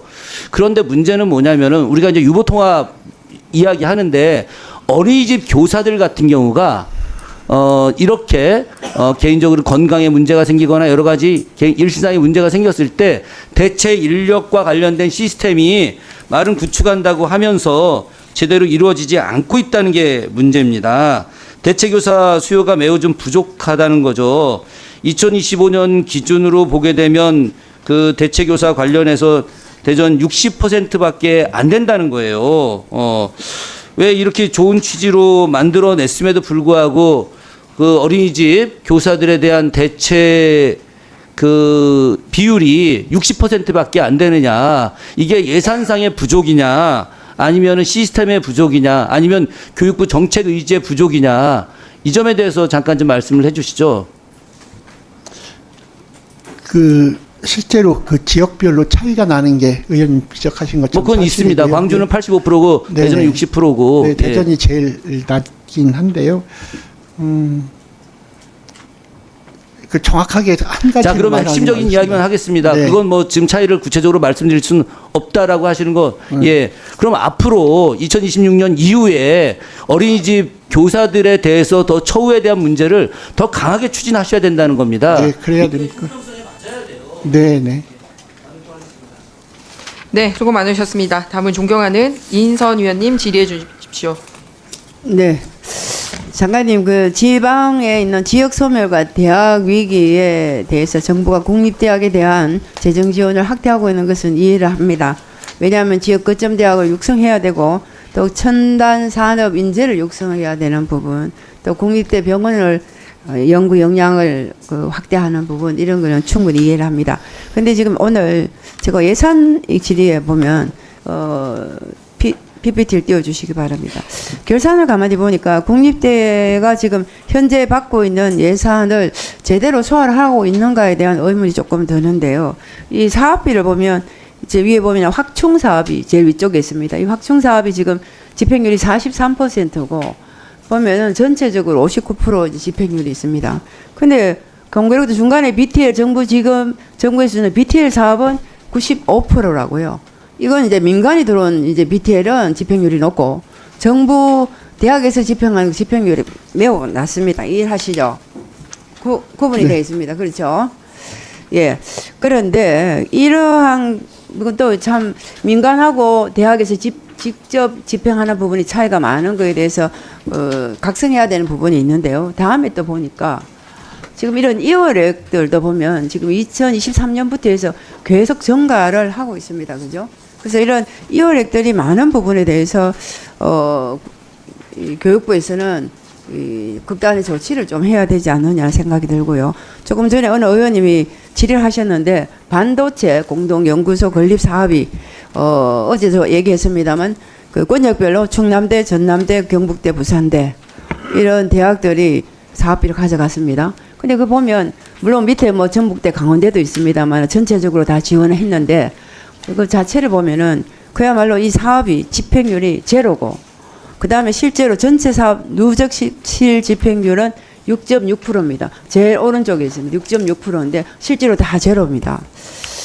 그래서 이러한 부분들이 이제 역시 이제 제로일 수밖에 없는 이유가 뭔가가 있을 텐데 이유는 알고 계실 것 같습니다. 그런데 이 정도라면은 개별 사업의 집행 부진이 너무 과하지 않느냐는 생각이 들고요.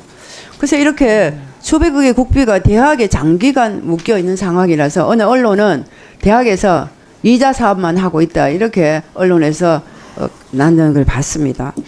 장관님, 결국 보면 그 사업을 많이 따오는 것이 성과가 아니라 받은 예산을 실제로 집행을 해서 교육 연구 성과로 만들어내는 것이 성과라고 보시죠.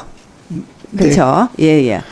그래서 이런 상황에 또 이제 우리 이제 국가적인 차원에서는 국립대학을 우리가 지원하고 할 수밖에 없는데 이렇게 이제 수천억의 2월이다 낮은 집행률을 보면 국민들이 봤을 때 과연 세금을 내는 국민들 입장에서는 이런 이제 지속 가능하게 국립대만 육성하는 게 맞냐는 그 의구심도 가지게 됩니다. 그래서 이제 장관님께서는 이렇게 낮은 집행률일 때는 반드시 전체적인 집행 세부 내역을 좀 보면서 이런 예산 사업 내지는 그 시설 사업 나름의 또 이유가 있을 겁니다만 이런 것들이 전체적으로 판단을 시스템 점검을 한번 하시고 신규 재정을 지원할 때는 감점을 하거나 아니면 지원을 조금 제한해야지 이 교육부가 계속 질타받는 것에서 문제가 되지 않을까 생각을 합니다. 그래서 그런 부분이 하나가 있었고요. 그다음 한 가지는 장관님 교육발전 특구 사업을 지금 하고 있죠. 네. 예, 그 특구 시범 사업이면 시범 사업입니다. 그래서 3년간 7,600억 정도가 지금 지급이 되고 있는데 이런 특별 교부금을 7개 광역지자체와 94개 기초단체에다 지금 참여를 시키고 있습니다. 그런데 이게 지금 법률상의 근거가 없죠. 네, 그래서 내년도부터는 그 근거를 만들고 교육혁신 선도지역 사업으로 예. 하도록. 그래서 예 맞습니다. 이 시범 사업을 3년에 이렇게 7,600억이 나갔는데 이걸 네. 반드시 법률적으로 만들어서 뒷받침을 해줘야 되는 부분이 있고요. 그 시범 사업 이름으로 자꾸 이런 근거 없이 자꾸 나가면 질타의 대상이 되기 때문에 반드시 법하고 성과가 맞춰서 갈 수 있도록 해주시길 바랍니다. 그리고 여기에 대해서 지금 특구 사업에 대해서 그 담당 국장님이 누구시?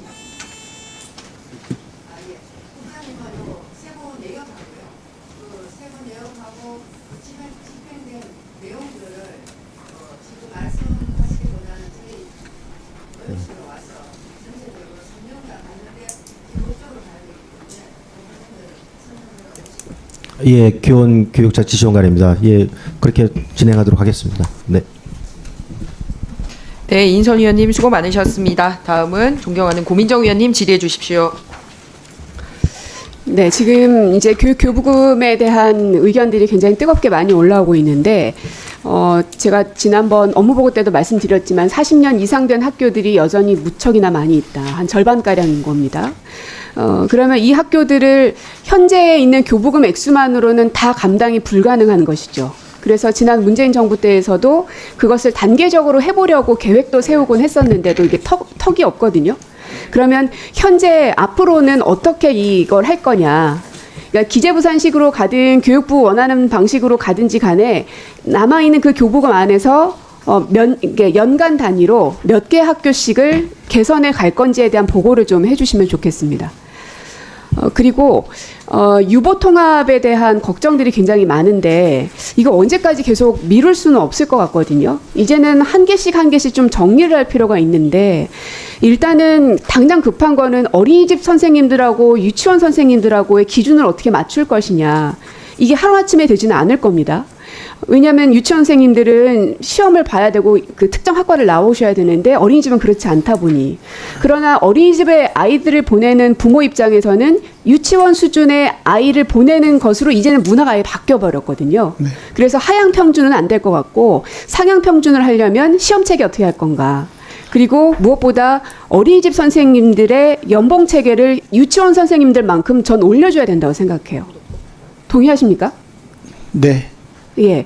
그러니까 유치원 선생님들의 연봉이 그렇다고 해서 지금 많냐? 그렇지 않습니다. 그러니까 특히나 이 6세, 7세 그 밑으로 아이들을 선생님한테 맡기는 부모들은 모든 걸 다 맡기는 거거든요. 왜냐하면 아직 그 사고 판단이 잘 안 되는 아이들이기 때문에. 그래서 이 선생님들이 가르치기도 잘 해주시고 보육도 잘 해주시기를 원하는데 지금의 체계는 그냥 보육에만 더 많이 방점이 가 있는 것 같아요. 그래서 시험 체계도 연봉 체계도 예전 방식 그대로를 유지하고 있는데 실제로는 이분들이 교육 보육 다 하고 있거든요. 그래서 이번에 이제 교부금 개편이 어떻게 되는지 간에 초과 세수가 많이 발생이 될 거다. 그러면 그 초과되는 부분에 대해서는 이 영유아들 그다음에 대학과 평생에 많이 투자하겠다는 방침들을 세우고 계신데 영유아 부분에 대해서 특히나 이 어린이집 선생님들에 대한 이 연봉 체계들을 바꿔줄 수 있는 저는 절호의 기회라는 생각이 듭니다. 그러려면 시험 체계도 바꿔야 될 텐데요.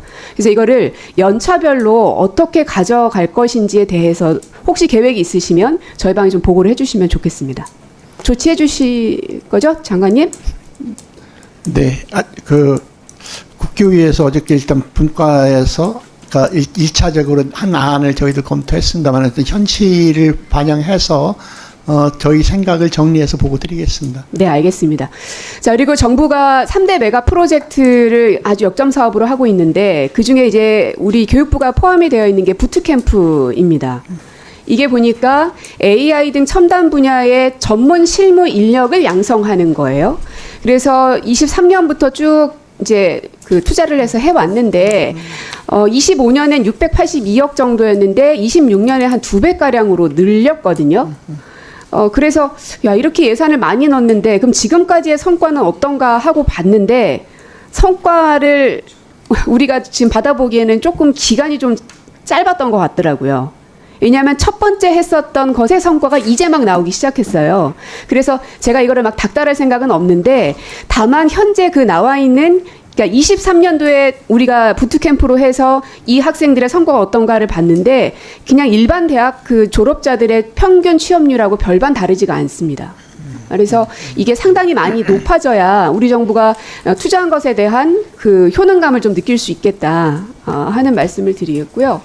그리고 그 대학생은 이 부트캠프라면 취업생 청년에 해당되는 건 청년 도약 인재 양성 부트캠프라고 해서 이것도 26년에 283억을 지금 하기로 되어 있는데 이것도 보면은 학생들이 일할 수 있는 의욕까지도 만들어낼 수 있는 게 여기는 더 추가가 된 거거든요. 왜냐하면 그냥 대학생들이 아니기 때문에.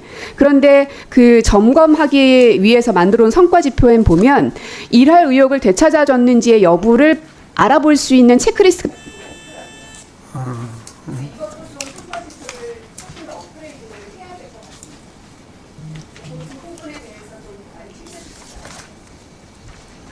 네, 감사합니다. 네, 고민정 위원님 수고 많으셨습니다. 그러면 본 질의가 다 끝났는데 추가 질의하실 위원이 계십니까? 백승하 위원님. 네, 추가 질의하십시오. 마음껏 하십시오. 네, 그러면 3분 일단 드리겠습니다. 네. 네, 질의하겠습니다. 장관님께 좀 질의하겠습니다.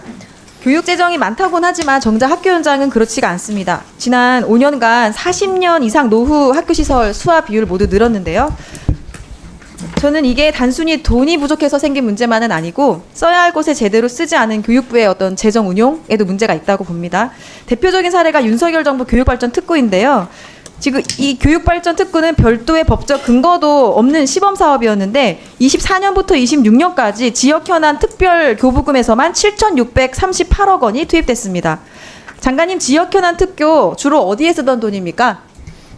그 지역 학교에서 굉장히 그 시급하게 네. 필요한 예산이 있을 때 대체적으로 교육부에서 특교 형식으로 내려보냈습니다. 맞습니다. 특히 학교 신중축, 또 노후 시설 개선에 쓰던 돈인데요. 실제로 20년부터 23년까지 지역 현안 특교 92% 또는 96%까지 학교 시설 신중축 개선에 쓰였습니다.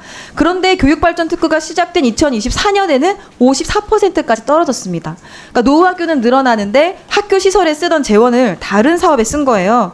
그러니까 지역 현안 특교는 장관님 말씀처럼 보통 교부금으로는 산정하기 어려운 그 지역의 특별한 교육 수요에 쓰는 돈인데 이 교육발전 특구 사업 들여다보면 이미 기준 재정 수요에 반영되는 늘봄, 방과후 학교, 또 국가시책 특교로 추진하던 유보통합, 아이비, 자공고, 심지어는 국고사업이었던 에듀테크, 소프트랩 지원까지 들어갔습니다. 그러니까 특교 목적에 맞지 않게 예산을 썼다는 말씀인데요.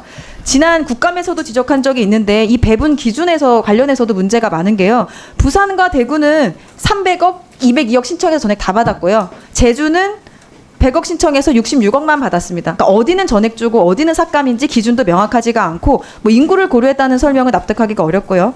그러니까 교육부가 교육발전 특구를 직접 지정하고 운영한 국가시책 사업 아닙니까? 그러니까 교육부가 지정하는 거잖아요. 그렇다면 학교 시설에 쓰던 지역 현안 특교 쓸 게 아니라 국가시책 특교를 썼어야죠. 그러니까 결국 윤석열 정부 핵심 사업에 예산을 더 얹어주기 위해서 지역 현안 특교 편법으로 활용하면서 학교 시설에 써야 될 재원을 줄이고 또 중복 사업, 자의적 배분 논란까지 자초한 것으로 보이는데 어떻게 생각하십니까? 그렇게 오해할 수도 있을 텐데 어쨌든 그 사업 특성이 지방자치단체와 교육청이 함께 신청하게 아니요, 돼서 이 사업은 국가 시책 사업이기 때문에 이 지역 현안 특교를 사용하면 안 되는 거였어요. 네, 네, 그러니까 네. 이번 교부금 개편 논의 과정에서도 뭐 교육 재정이 넘친다, 방만하다, 항상 꼬리표처럼 따라다녔는데 수천억의 이 특교를 이런 식으로 운영했으면 교육 재정이 방만하다는 이 비판은 교육부가 스스로 자초한 것이라고 저는 봅니다. 네. 비록 전 정부 사업이었지만 네. 이재명 정부에서 이런 편법적인 재정 운용 일어나지 않도록 챙겨주시고요. 앞으로 교육발전 특구 사업 개편 과정에서 중복 사업이 있는지 이런 교부 기준 점검하시고 지역 현안, 이 국가 시책 사업 현안 이런 것들 특수 사업 목적에 맞게 쓰도록 점검을 부탁드리고요. 바로 잡아주시기를 바랍니다. 네, 그렇게 바로잡기 위해서 노력할 것이고요. 또 그러기 위해서도 아까 존경하는 이인순 의원님께서도 지적해 주신 것처럼 실제로 법적인 확실한 근거를 마련하기 위해서 5분인가 6분의 의원님들께서 지금 법안을 제출해 놓고 있어서 그 법안이 이번 정기국회에서 꼭 통과될 수 있도록 의원님께서도 관심 가져주시기 바랍니다. 네. 예, 백승하 의원님 충분히 질의하셨습니까? 네, 다른 의원님들 없으십니까? 예, 그러면 아직 시간이 좀 있으니까 제가 좀 질의를 하도록 하겠습니다. 네, 네, 박범계 의원님 의사 진행 발언해 주십시오. 네, 제가 이제 우리 위원장님 스타일은 이제 조금 이해가 좀 됩니다. 네, 잘하고 계신데 제 생각이 이렇습니다. 이제 법정으로 따지면 개입 신문이라는 거거든요. 근데 이제 그게 과하면 의원님들의 질의가 죽습니다. 그런데 위원장님께서는 좀 이렇게 궁금한 게 있을 것 같아요. 예? 진행하면서. 그래서 개입 신문을 하시려면 그냥 단건으로 하시는 게 좋지 않을까. 거기서 꼬리에 꼬리를 물면 결국은 이 의원들의 질의를 결국은 빛을 좀 가리는 그런 측면이 없지 않아 있다 말씀드리고, 지금 하시려고 그러죠? 그것도 우리 의원들이 7분 하니까 위원장님도 5분 했던가? 그러면 딱 똑같이 그렇게 시간을 정해서 하면 어떨까라는 고견을 드립니다. 네, 박범계 위원님 의견 잘 들었습니다. 그동안 타 위원회의 관례와 그동안의 국회 생활에 비추어서 과하지 않게 하고 저도 위원장으로서 다른 위원님들이 빛날 수 있도록 최선을 다하겠습니다. 지금 질의는 위원장으로서 먼저 말씀을 드리고자 합니다. 저도 2차례에 걸쳐서 정부의 답변을 듣는 과정 중에서 향후 우리 위원회에서 이루어졌으면 하는 부분에 대한 의견을 드렸으면 합니다. 첫 번째는 장관님하고 위원장님, 의원님들이 질의하는 데 있어서 정말 몰라서 묻는 게 아니라 그 부분에 대해서 잘 알고 왔고, 그런데 인식을 정부가 어떻게 하고 있는지, 그 부분에 대해서 어떤 개선 의지를 가지고 있는지를 알고자 하는 경우가 대부분입니다. 그런데 저도 이제 정부 측 대표로 그 자리에 2차례에 앉아본 적이 있습니다. 그러면 가급적 모든 책임 있는 답변에 대해서는 부처의 대표로서 답을 할 수 있도록 최선을 다해야 합니다. 예를 들면 글로컬 대학 관련돼서 어떤 대학이 어떻게 진행되고 있습니까? 구체적으로 사업이나 이런 내용을 물었다면 저는 주무부처 장관이 잘 알기가 굉장히 힘들었다고 생각합니다. 그런데 글로컬 대학의 사업 목표에 대해서 장관님이 바로 듣자마자 차관에게 넘기려고 하는 태도, 이게 국회의원들뿐만 아니라 글로컬 대학을 지원하고자 하는 많은 대학 관계자와 지역 대학에 있는 많은 대학생들이 어떤 사인을 받게 되냐면, 교육부 장관은 이 글로컬 대학이나 비수도권 대학 사업에 관심이 없구나 라는 사인을 주게 됩니다. 더군다나 우리 장관님은 지방에서 교육감을 상당 기간 지내신 분인데, 지방 대학의 현실에 대해서 누구보다 잘 아시는 분이 사업의 구체적인 디테일을 물은 것도 아니고 사업의 목표를 주는데 바로 차관한테 토스하려고 한다? 다른 위원님들은 납득하고 넘어가셨는지 모르지만 저는 정부 측에서도 있어봤던 부분으로서 전혀 국민들에게 책임 있는 태도가 아니라고 생각합니다. 그래서 앞으로 디테일 관련돼서는 차관이나 주무국장이 답변을 할 수 있도록 하더라도, 물론 질의하시는 해당 위원님이 양해를 하신다면 상관은 없겠지만, 이렇게 누구나 아는 사업에 관련돼서 큰 틀의 목표를 묻는 것조차 답을 못하는 이런 태도 적절하지 않고, 그리고 두 번째는 아까 다른 의원님 질의 중에 마이크 넘긴다는 얘기하지 않았는데 담당 그 직원이 일어나서 마이크 잡고 들어왔습니다. 누구한테 마이크 넘겨 받았어요?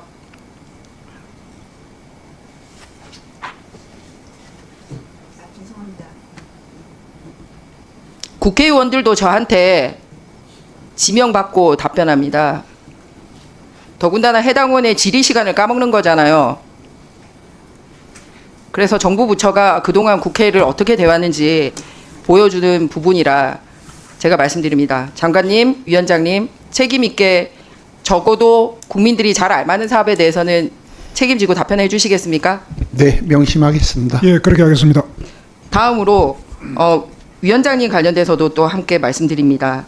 아까 존경하는 백승아 우리 의원님께서 국민참여위원회 얘기를 할 때 역시 이 부분도 뭐 모르고 있거나 뭐 이런 거를 한 게 아니라 어떻게 개선할지 지적받은 부분에 대해서 부족함에 대해서는 어떻게 할지를 하는데 뭐 책무 다 있다고 보기 어렵다.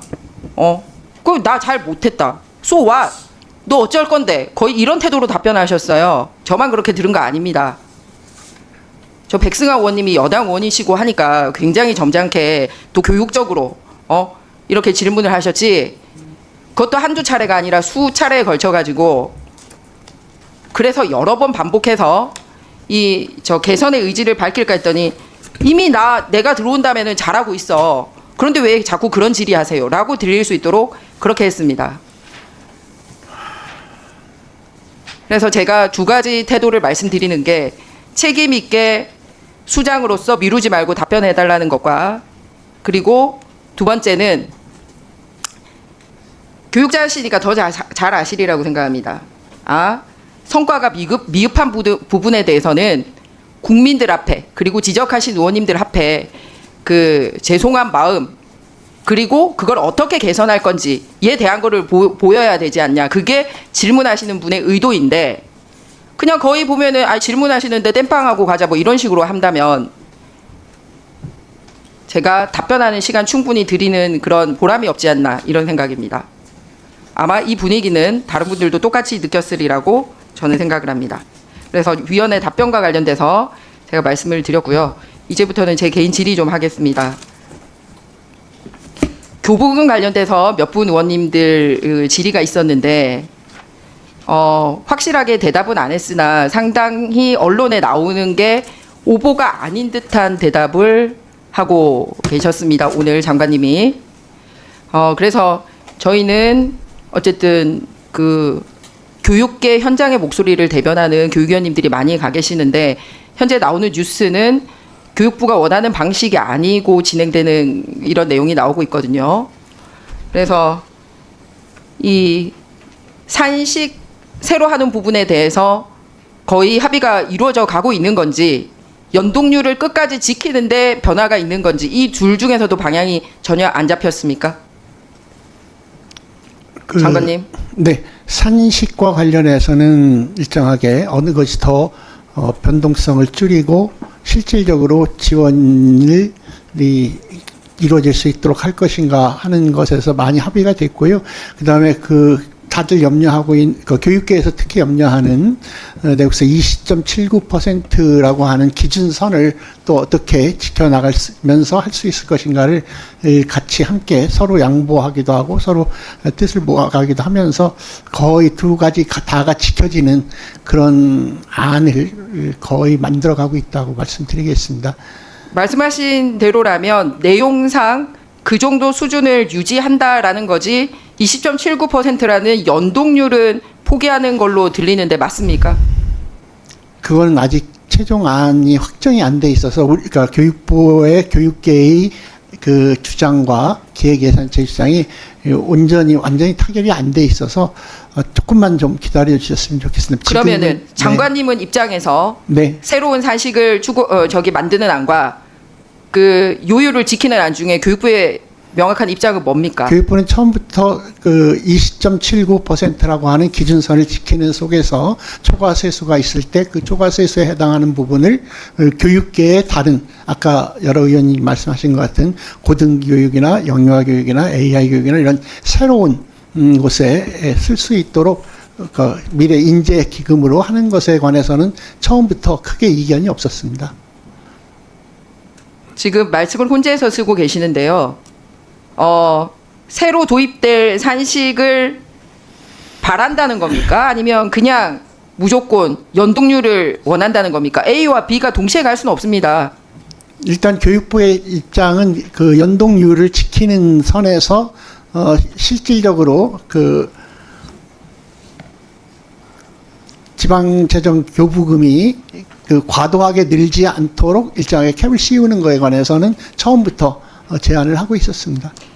내국세가 추가 세수만 생기는 연도만 있는 게 아니라 부족한 세수가 발생할 때도 있습니다. 그렇기 때문에 이게 큰 틀을 만드는 거라 특수 상황에서의 이 올해 뭐 내년 정도만 생각하면 안 되고 큰 틀을 가지고 가야 되는데 네. 교육부가 이 자리에서 연동률 산정에 대해서 함께 갈 수 있도록 여야 의원님들께서 끝까지 함께 해주십시오. 이렇게 해도 지켜질까 말까 한데 말씀하시는 내용 들어보면 실질적으로 그거는 지킵니다만 거의 뭐 새로운 산식으로 넘어갈 것 같습니다. 이러면은 그 교육부 원하는 방식으로 협상이 되겠습니까? 최선을 다하고 있습니다. 그러면 추가해서 저기 아직 신설되지 않은 미래 대응 기금까지 말씀을 하셨는데 이 기금 관련돼서 이 만약에 기금을 마련할 경우에 주무부처는 어디가 됩니까? 기금 전체는 아마 기획예산처가 되지 않을까 싶은데 그 중에서 그 영역별로 할 때 교육 관련 분과를 나누게 되면 교육 분과의 예산은 교육부 차관이 일정하게 분과위원장을 맡아서 실질적으로 결정하는 데 역할을 하지 않을까 그렇게 지금 주무부처가 이야기를 나누고 교육부 있습니다. 된다고 장담할 수 있습니까? 그렇게 될 수 있도록 지금 이야기를 하고 있습니다. 지금 답변 들어보면 거의 뭐 새로운 산식 도입하고 기금도 만드는데 교육부가 가지고 올지에 대한 자신 없는 답변을 해주시고 있는 것 같아서 이 부분에 대해서 저 중간 과정 함께 해야 될 게 있으면 국회에 반드시 보고해 주시기를 부탁드립니다. 네, 그렇게 하겠습니다. 네. 지금 교육계의 의견이 반영될 수 있도록 최선을 다하고 있다는 말씀만 드리겠습니다. 네, 이상으로 질의는 마치겠습니다. 오늘 이인선 위원님, 한병도 위원님, 고민정 위원님, 강경숙 위원님, 백승하 위원님, 정성국 위원님, 김문수 위원님 그리고 저 김희정 포함해서 서면 질의가 있었습니다. 서면 질의와 답변 내용은 회의록에 게재하겠습니다. 마지막으로 마무리하겠습니다. 앞서 이제 존경하는 박범계 위원님이 이제 말씀 주신 것도 있고 방금 여당 간사님이 이제 질의 시간에 대한 답변도 있었는데 제가 여당 소속 다른 위원장 대비 굉장히 유연하게 하고 있다는 말씀만 드리면서 제 사회권은 제가 잘 하도록 하겠습니다. 네. 위원님, 예, 말씀하십시오. 네. 예, 이제 상임위마다 이제 운영하는 방식은 다 다릅니다. 그래서 제가 경험했던 상임위에서는 사실은 위원장께서 질의를 많이 하시는 경우는 많지는 않아서 근데 또 질의를 하시는 의원님도 계십니다. 그래서 아까 이제 박범계 의원님이 시간을 똑같이 그런 카운팅을 하자 했는데 안 돌아가고는 있었지만 제가 지적하지 않았던 건 모두가 다 궁금해하는 중요한 질문을 해주고 계셔서 그냥 있었던 거고요. 근데 이제 향후에 똑같은 문제 제기가 또 있을 수 있으니 아예 그냥 짧게 해주시겠다 마음을 먹으시면 되는데 그렇지 않을 수도 있으니까 그냥 시간을 카운팅하는 게 더 낫지 않을까 하는 의견을 드리는 거고요. 근데 그 결정은 어차피 위원장께서 하실 거니까 합리적으로 좀 판단해 주시면 좋겠습니다. 그리고 또 한 가지는 지금 저희가 이제 2025 회계연도 결산에 대한 오늘 질의들이 있었는데 사실은 좀 정상적인 상황은 아닙니다. 왜냐하면 결산 소위가 구성이 되어 있지 않기 때문입니다. 저희가 부득이하게 이 상정을 시키는 것은 하고는 있지만 결국 이제 법안 소위와 예결산 소위, 그다음에 청원 소위까지 소위 구성이 돼야 되는데 지금 여야 간에 합의가 이루어지지 않고 있는데요. 핵심은 그겁니다. 예전에는 비교섭 의원님이 한 분밖에 안 계셨었습니다. 그리고 어떤 뭐 21대가 됐든 지난 전반기가 됐든 늘상 그 비교섭 의원님에 대한 그 존중들이 좀 있었습니다. 그건 이제 국회 문화인 것 같습니다. 소수 정당 소수정당에 대한. 그래서 대체로는 법안 소위도 들어가시고 예결 소위도 들어가시고 어떤 때는 보면 청원 소위까지 세 개를 다 들어가는 경우도 있습니다. 근데 이번에는 특이하게 비교섭 의원님이 지금 두 분이 되신 거거든요. 그래서 법안 소위를 두 분 다 하고 싶으시죠, 당연히. 한 분께서는 이제 막 새로 시작하셨으니 경험해보시고 싶은 거고, 또 한 분께서는 오랜 경험을 가지고 지난 전반기에 이어서 계속 교육위 법안을 만지고 계신 분이셔서, 그래서 제 입장에서는 이 비교섭으로 계신 분이 한 분에서 두 분으로 늘어났기 때문에 법안 소위에 이 두 분 의원님이 동시에 다 들어오는 것이 맞다. 그것이 국회가 지금까지 지켜왔던 소수정당에 대한 배려 그리고 협치의 결과물이라고 생각을 합니다. 근데 이제 그 부분이 지금까지 이제 협상이 되어지지 않기 때문에 결산 소위를 구성하지 않은 채로 오늘 저희가 질의를 진행할 수밖에 없었다는 점을 말씀을 드리고요. 어쨌든 끝까지 우리 이인선 간사님하고 이게 합리적으로 좀 풀릴 수 있도록 최선을 다해야 되겠다는 말씀도 같이 드리겠습니다. 네, 이인성 간사님 말씀하십시오. 예. 예, 뭐 아마 오늘 여러 가지로 보셨겠지만 사실 예산결산심의위원회가 열렸다면은 질의가 조금 소수의 의원들이 질의가 있었을 텐데 오늘 어쩔 수 없이 다 질의를 한 것 같습니다. 그래서 중요한 결산심사를 앞두고 소위 구성이 안 된 것에 대해서 유감으로 생각합니다. 근데 이 부분에 대해서는 우리 위원장은 국민의힘에서 위원장을 하고 계시지만 다수 의석을 차지한 여당이 법안 소위 위원장을 하시는 부분에 대해서는 양해를 하고는 있습니다. 그런데 이제 그 가운데 이제 법안 소위라는 게 굉장히 중요하고 그래서 이제 두 비교섭 단체가 다 가고 싶어 하는데요. 그래서 여기서 이제 여당이 좀 소수 야당에 대한 존중하는 모습을 좀 더 보여주면 협상에 진전이 있지 않을까 생각하는데 방망이를 쥐고 있는 법안 소위 위원장을 가져가시면 나머지 동수로 가도 별 문제가 없는데 저희가 제안하는 것은 두 분이 다 들어오게 되면 어쨌든 3-3-2로 하든 좀 4-4-2로 하든 그렇게 동수로 갔으면 좋겠다는 그런 바람을 갖고 있고요. 아무튼 소위 구성에 좀 더 논의가 진행될 수 있도록 여당에서 좀 전향적인 모습을 보여주시고 저도 또 같이 고민하면서 원만하게 잘 진행되도록 노력을 하도록 하겠습니다. 네, 두 분 간사님께서 열심히 좀 상의를 하셔서 이 결산에 대한 심의 의결이 예결이 이 소위원회 심사 전까지 우리 교육위원회 심사 결과가 마무리되어야 하니까 좀 협상에 박차를 가해달라는 말씀을 드립니다. 아울러서 우리는 소위원회가 현재 3개 정도 구성이 될 예정이기 때문에 특정 소위에만 많이 몰리지 않고 골고루 활동을 할 수 있도록 하면 좋지 않을까라는 게 제 위원장으로서의 생각입니다. 예. 그리고 그 양당의 간사가 있기 때문에 양당에서 함께 해주시기를 바라고 통상은 말씀드렸듯이 이제 상임위원장과 그리고 법안소위 위원장이 같이 가는 위원회가 많은데 아마 그거는 인선 간사님께서 양보하시겠다는 말씀이니 다른 부분에 대해서는 함께 또 양보가 이루어지기를 바라고 원활하게 합의가 될 수 있기를 바랍니다. 네, 그러세요. 이제 하나하나 따지기 시작하면 자꾸 길어지는데요. 그 위원장하고 법안소위 위원장이 다 같이 가지 않습니다. 국방위 같은 경우도 따로 가고 있고요. 그래서 간사가 있는 이유는 매번 이제 새롭게 원이 구성이 되면은 협상하라고 있는 것이지 다른 곳과 비교해서 할 거면 원래 원칙대로 하면은요 위원장도 민주당이 해야 되는 게 맞지요. 저희가 더 다수니까요. 그러나 여야 간의 협치의 결과물로 조금씩 양보하면서 여기까지 왔던 거 아닙니까? 그래서 다른 상임위는 같이 가고 있는데 우리만 이상하게 다르게 가는 것처럼 말씀하시지 마시고요. 늘상 그 위원장이 누구인지에 대해서는 원내 간의 협상의 결과물이어서 어쩔 때는 민주당이 하고 어쩔 때는 국민의힘이 하고 막 그러기도 합니다만 그 법안소위 위원장은 매번 다수당이 해왔었다는 점은 저도 말씀을 좀 드리겠습니다. 네, 의사진행 발언입니까? 예, 정성국 의원님 말씀하십시오.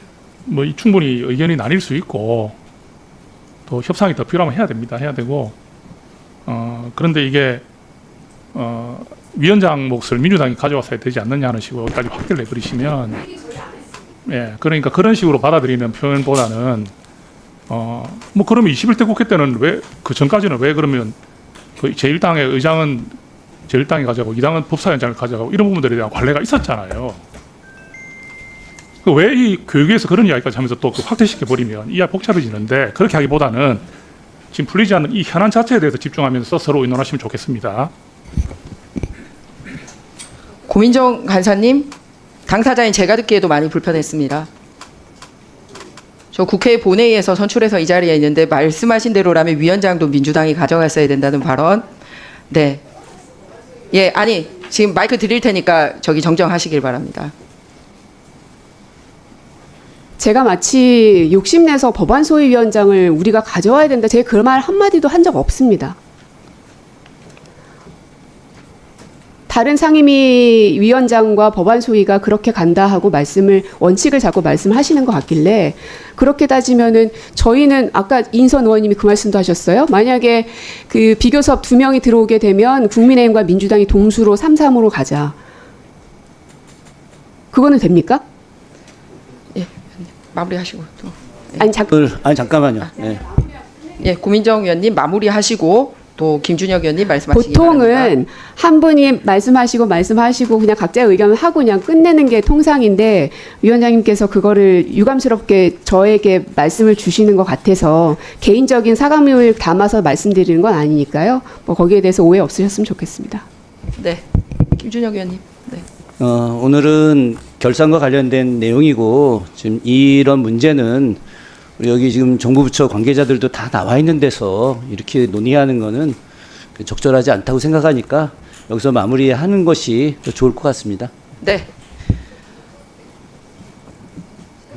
네, 강경숙 의원님 말씀하십시오. 제가 이제 비교섭 단체 당사자여서 그냥 좀 말씀을 듣고 있어야 되겠다 싶은 생각으로 있긴 했지만, 우리 이주영 의원님하고 저하고 이제 그 굉장히 다양한 의견을 내는데 각각의 당에 소속되어 있지 않겠습니까? 그래서 두 비교섭 단체 의원들이 좀 참여할 수 있도록 위원장님과 또 간사님들께서 고려해 주시기를 부탁드립니다. 이상입니다.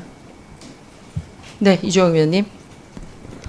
네, 저도 비교섭단체 의원이기 때문에 지금까지 양당 간사님들께서 아마 지혜롭게 결정해 주실 것이라고 믿고 기다리고 있습니다. 그래서 양당 간사님들께 뭐 특별히 제가 따로 부탁을 드리거나 일부러 말씀드리지는 않고 있는데요. 우리가 위원회에서 어떠한 원칙을 정하거나 할 때 이것이 어느 특정 집단이 여가 됐건 야가 됐건 소수당이 됐건 과대대표 되지 않는 것이 또 모두의 의견을 수렴하는 것만큼 중요하기도 하다는 생각이 듭니다. 그래서 지금 국회나 뭐 모든 정부의 정책들이 어떤 면에서 는 대단히 민주적이지만 또 다수결이나 이런 부분에 있어서 모든 것이 올바르게 작동하고 있는 것은 아니기 때문에 지금까지 우리가 대표성의 비례성에 대해서 위원회들이 지켜왔던 원칙을 준수하는 것이 저는 오히려 더 원칙 있고 그리고 국민들이 신뢰할 수 있는 위원회 운영 방향이라고 생각합니다. 이 의견도 위원장님께서 지혜롭게 살펴주시기를 부탁드리겠습니다. 예, 오늘 뭐 말씀하신 분들 충분히 말씀하셨고 양당 간사님께서 이 모든 의견을 듣고 처리를 하리라고 생각합니다. 그동안 국회에는 이렇게 그 소위원회를 구성하는 데 있어서도 분야별로 나눠서 예를 들어서 국토, 교통 이렇게 나누거나 뭐 교육, 문화 나누거나 이런 식으로 해서 법안 소위를 여러 개 만드는 위원회도 있었고, 아니면 그냥 분야 상관없이 이제 한쪽은 이제 법안, 한쪽은 예산 이렇게 가져가는 경우, 위원장과 세트로 가져가는 경우, 다수당이 가져가는 경우 여러 가지 방식을 놓고 합의와 협의에 의해서 도출을 해왔습니다. 그렇기 때문에 각자가 얘기할 수 있는 논리는 어느 쪽든 다 가지고 있습니다. 그런데 이제 질의를 통해서 여러 위원님들 의견이 충분히 들었으니까 두 분 간사님께서 빠른 시간 내에 합의를 해서 늦지 않도록 우리의 의견이 정부 결산안 심사하는 데 잘 반영될 수 있도록 해주시기를 바랍니다. 오늘 질의한 내용에 대해서는 연례적인 보육 교직원 인건비 전용에 대한 개선 필요 문제가 지적이 됐었고요. 행복 기숙사 사업 확대와 관리 강화 필요, 또 국립대학 시설 확충 사업, 반도체 공동연구소 건립 사업 등 교육부 및 교육청의 예산 집행 부진 문제, 그리고 사립대학 구조 개선 관련 사학진흥재단의 역할 강화 필요 등 교육부에 대해서는 이런 질의가 있었습니다. 아울러 국가교육위원회에 대해서는 국민참여위원회 회의 참여율 저조 문제에 대한 지적이 있었습니다. 오늘 상정된 22년 회계연도 결산은 빠른 시간 내에 구성해서 예산결산심사소위원회에서 보다 심도 깊게 다루어서 전체회의에서 최종 의결된 예정입니다. 오늘 위원님들 모두 고생하셨고요. 교육부 장관을 비롯한 관계자 여러분, 그리고 수석 전문위원님, 보좌진 등 국회 관계자 그리고 언론인 여러분들도 모두 수고하셨습니다. 회의를 마칩니다. 산회를 선포합니다.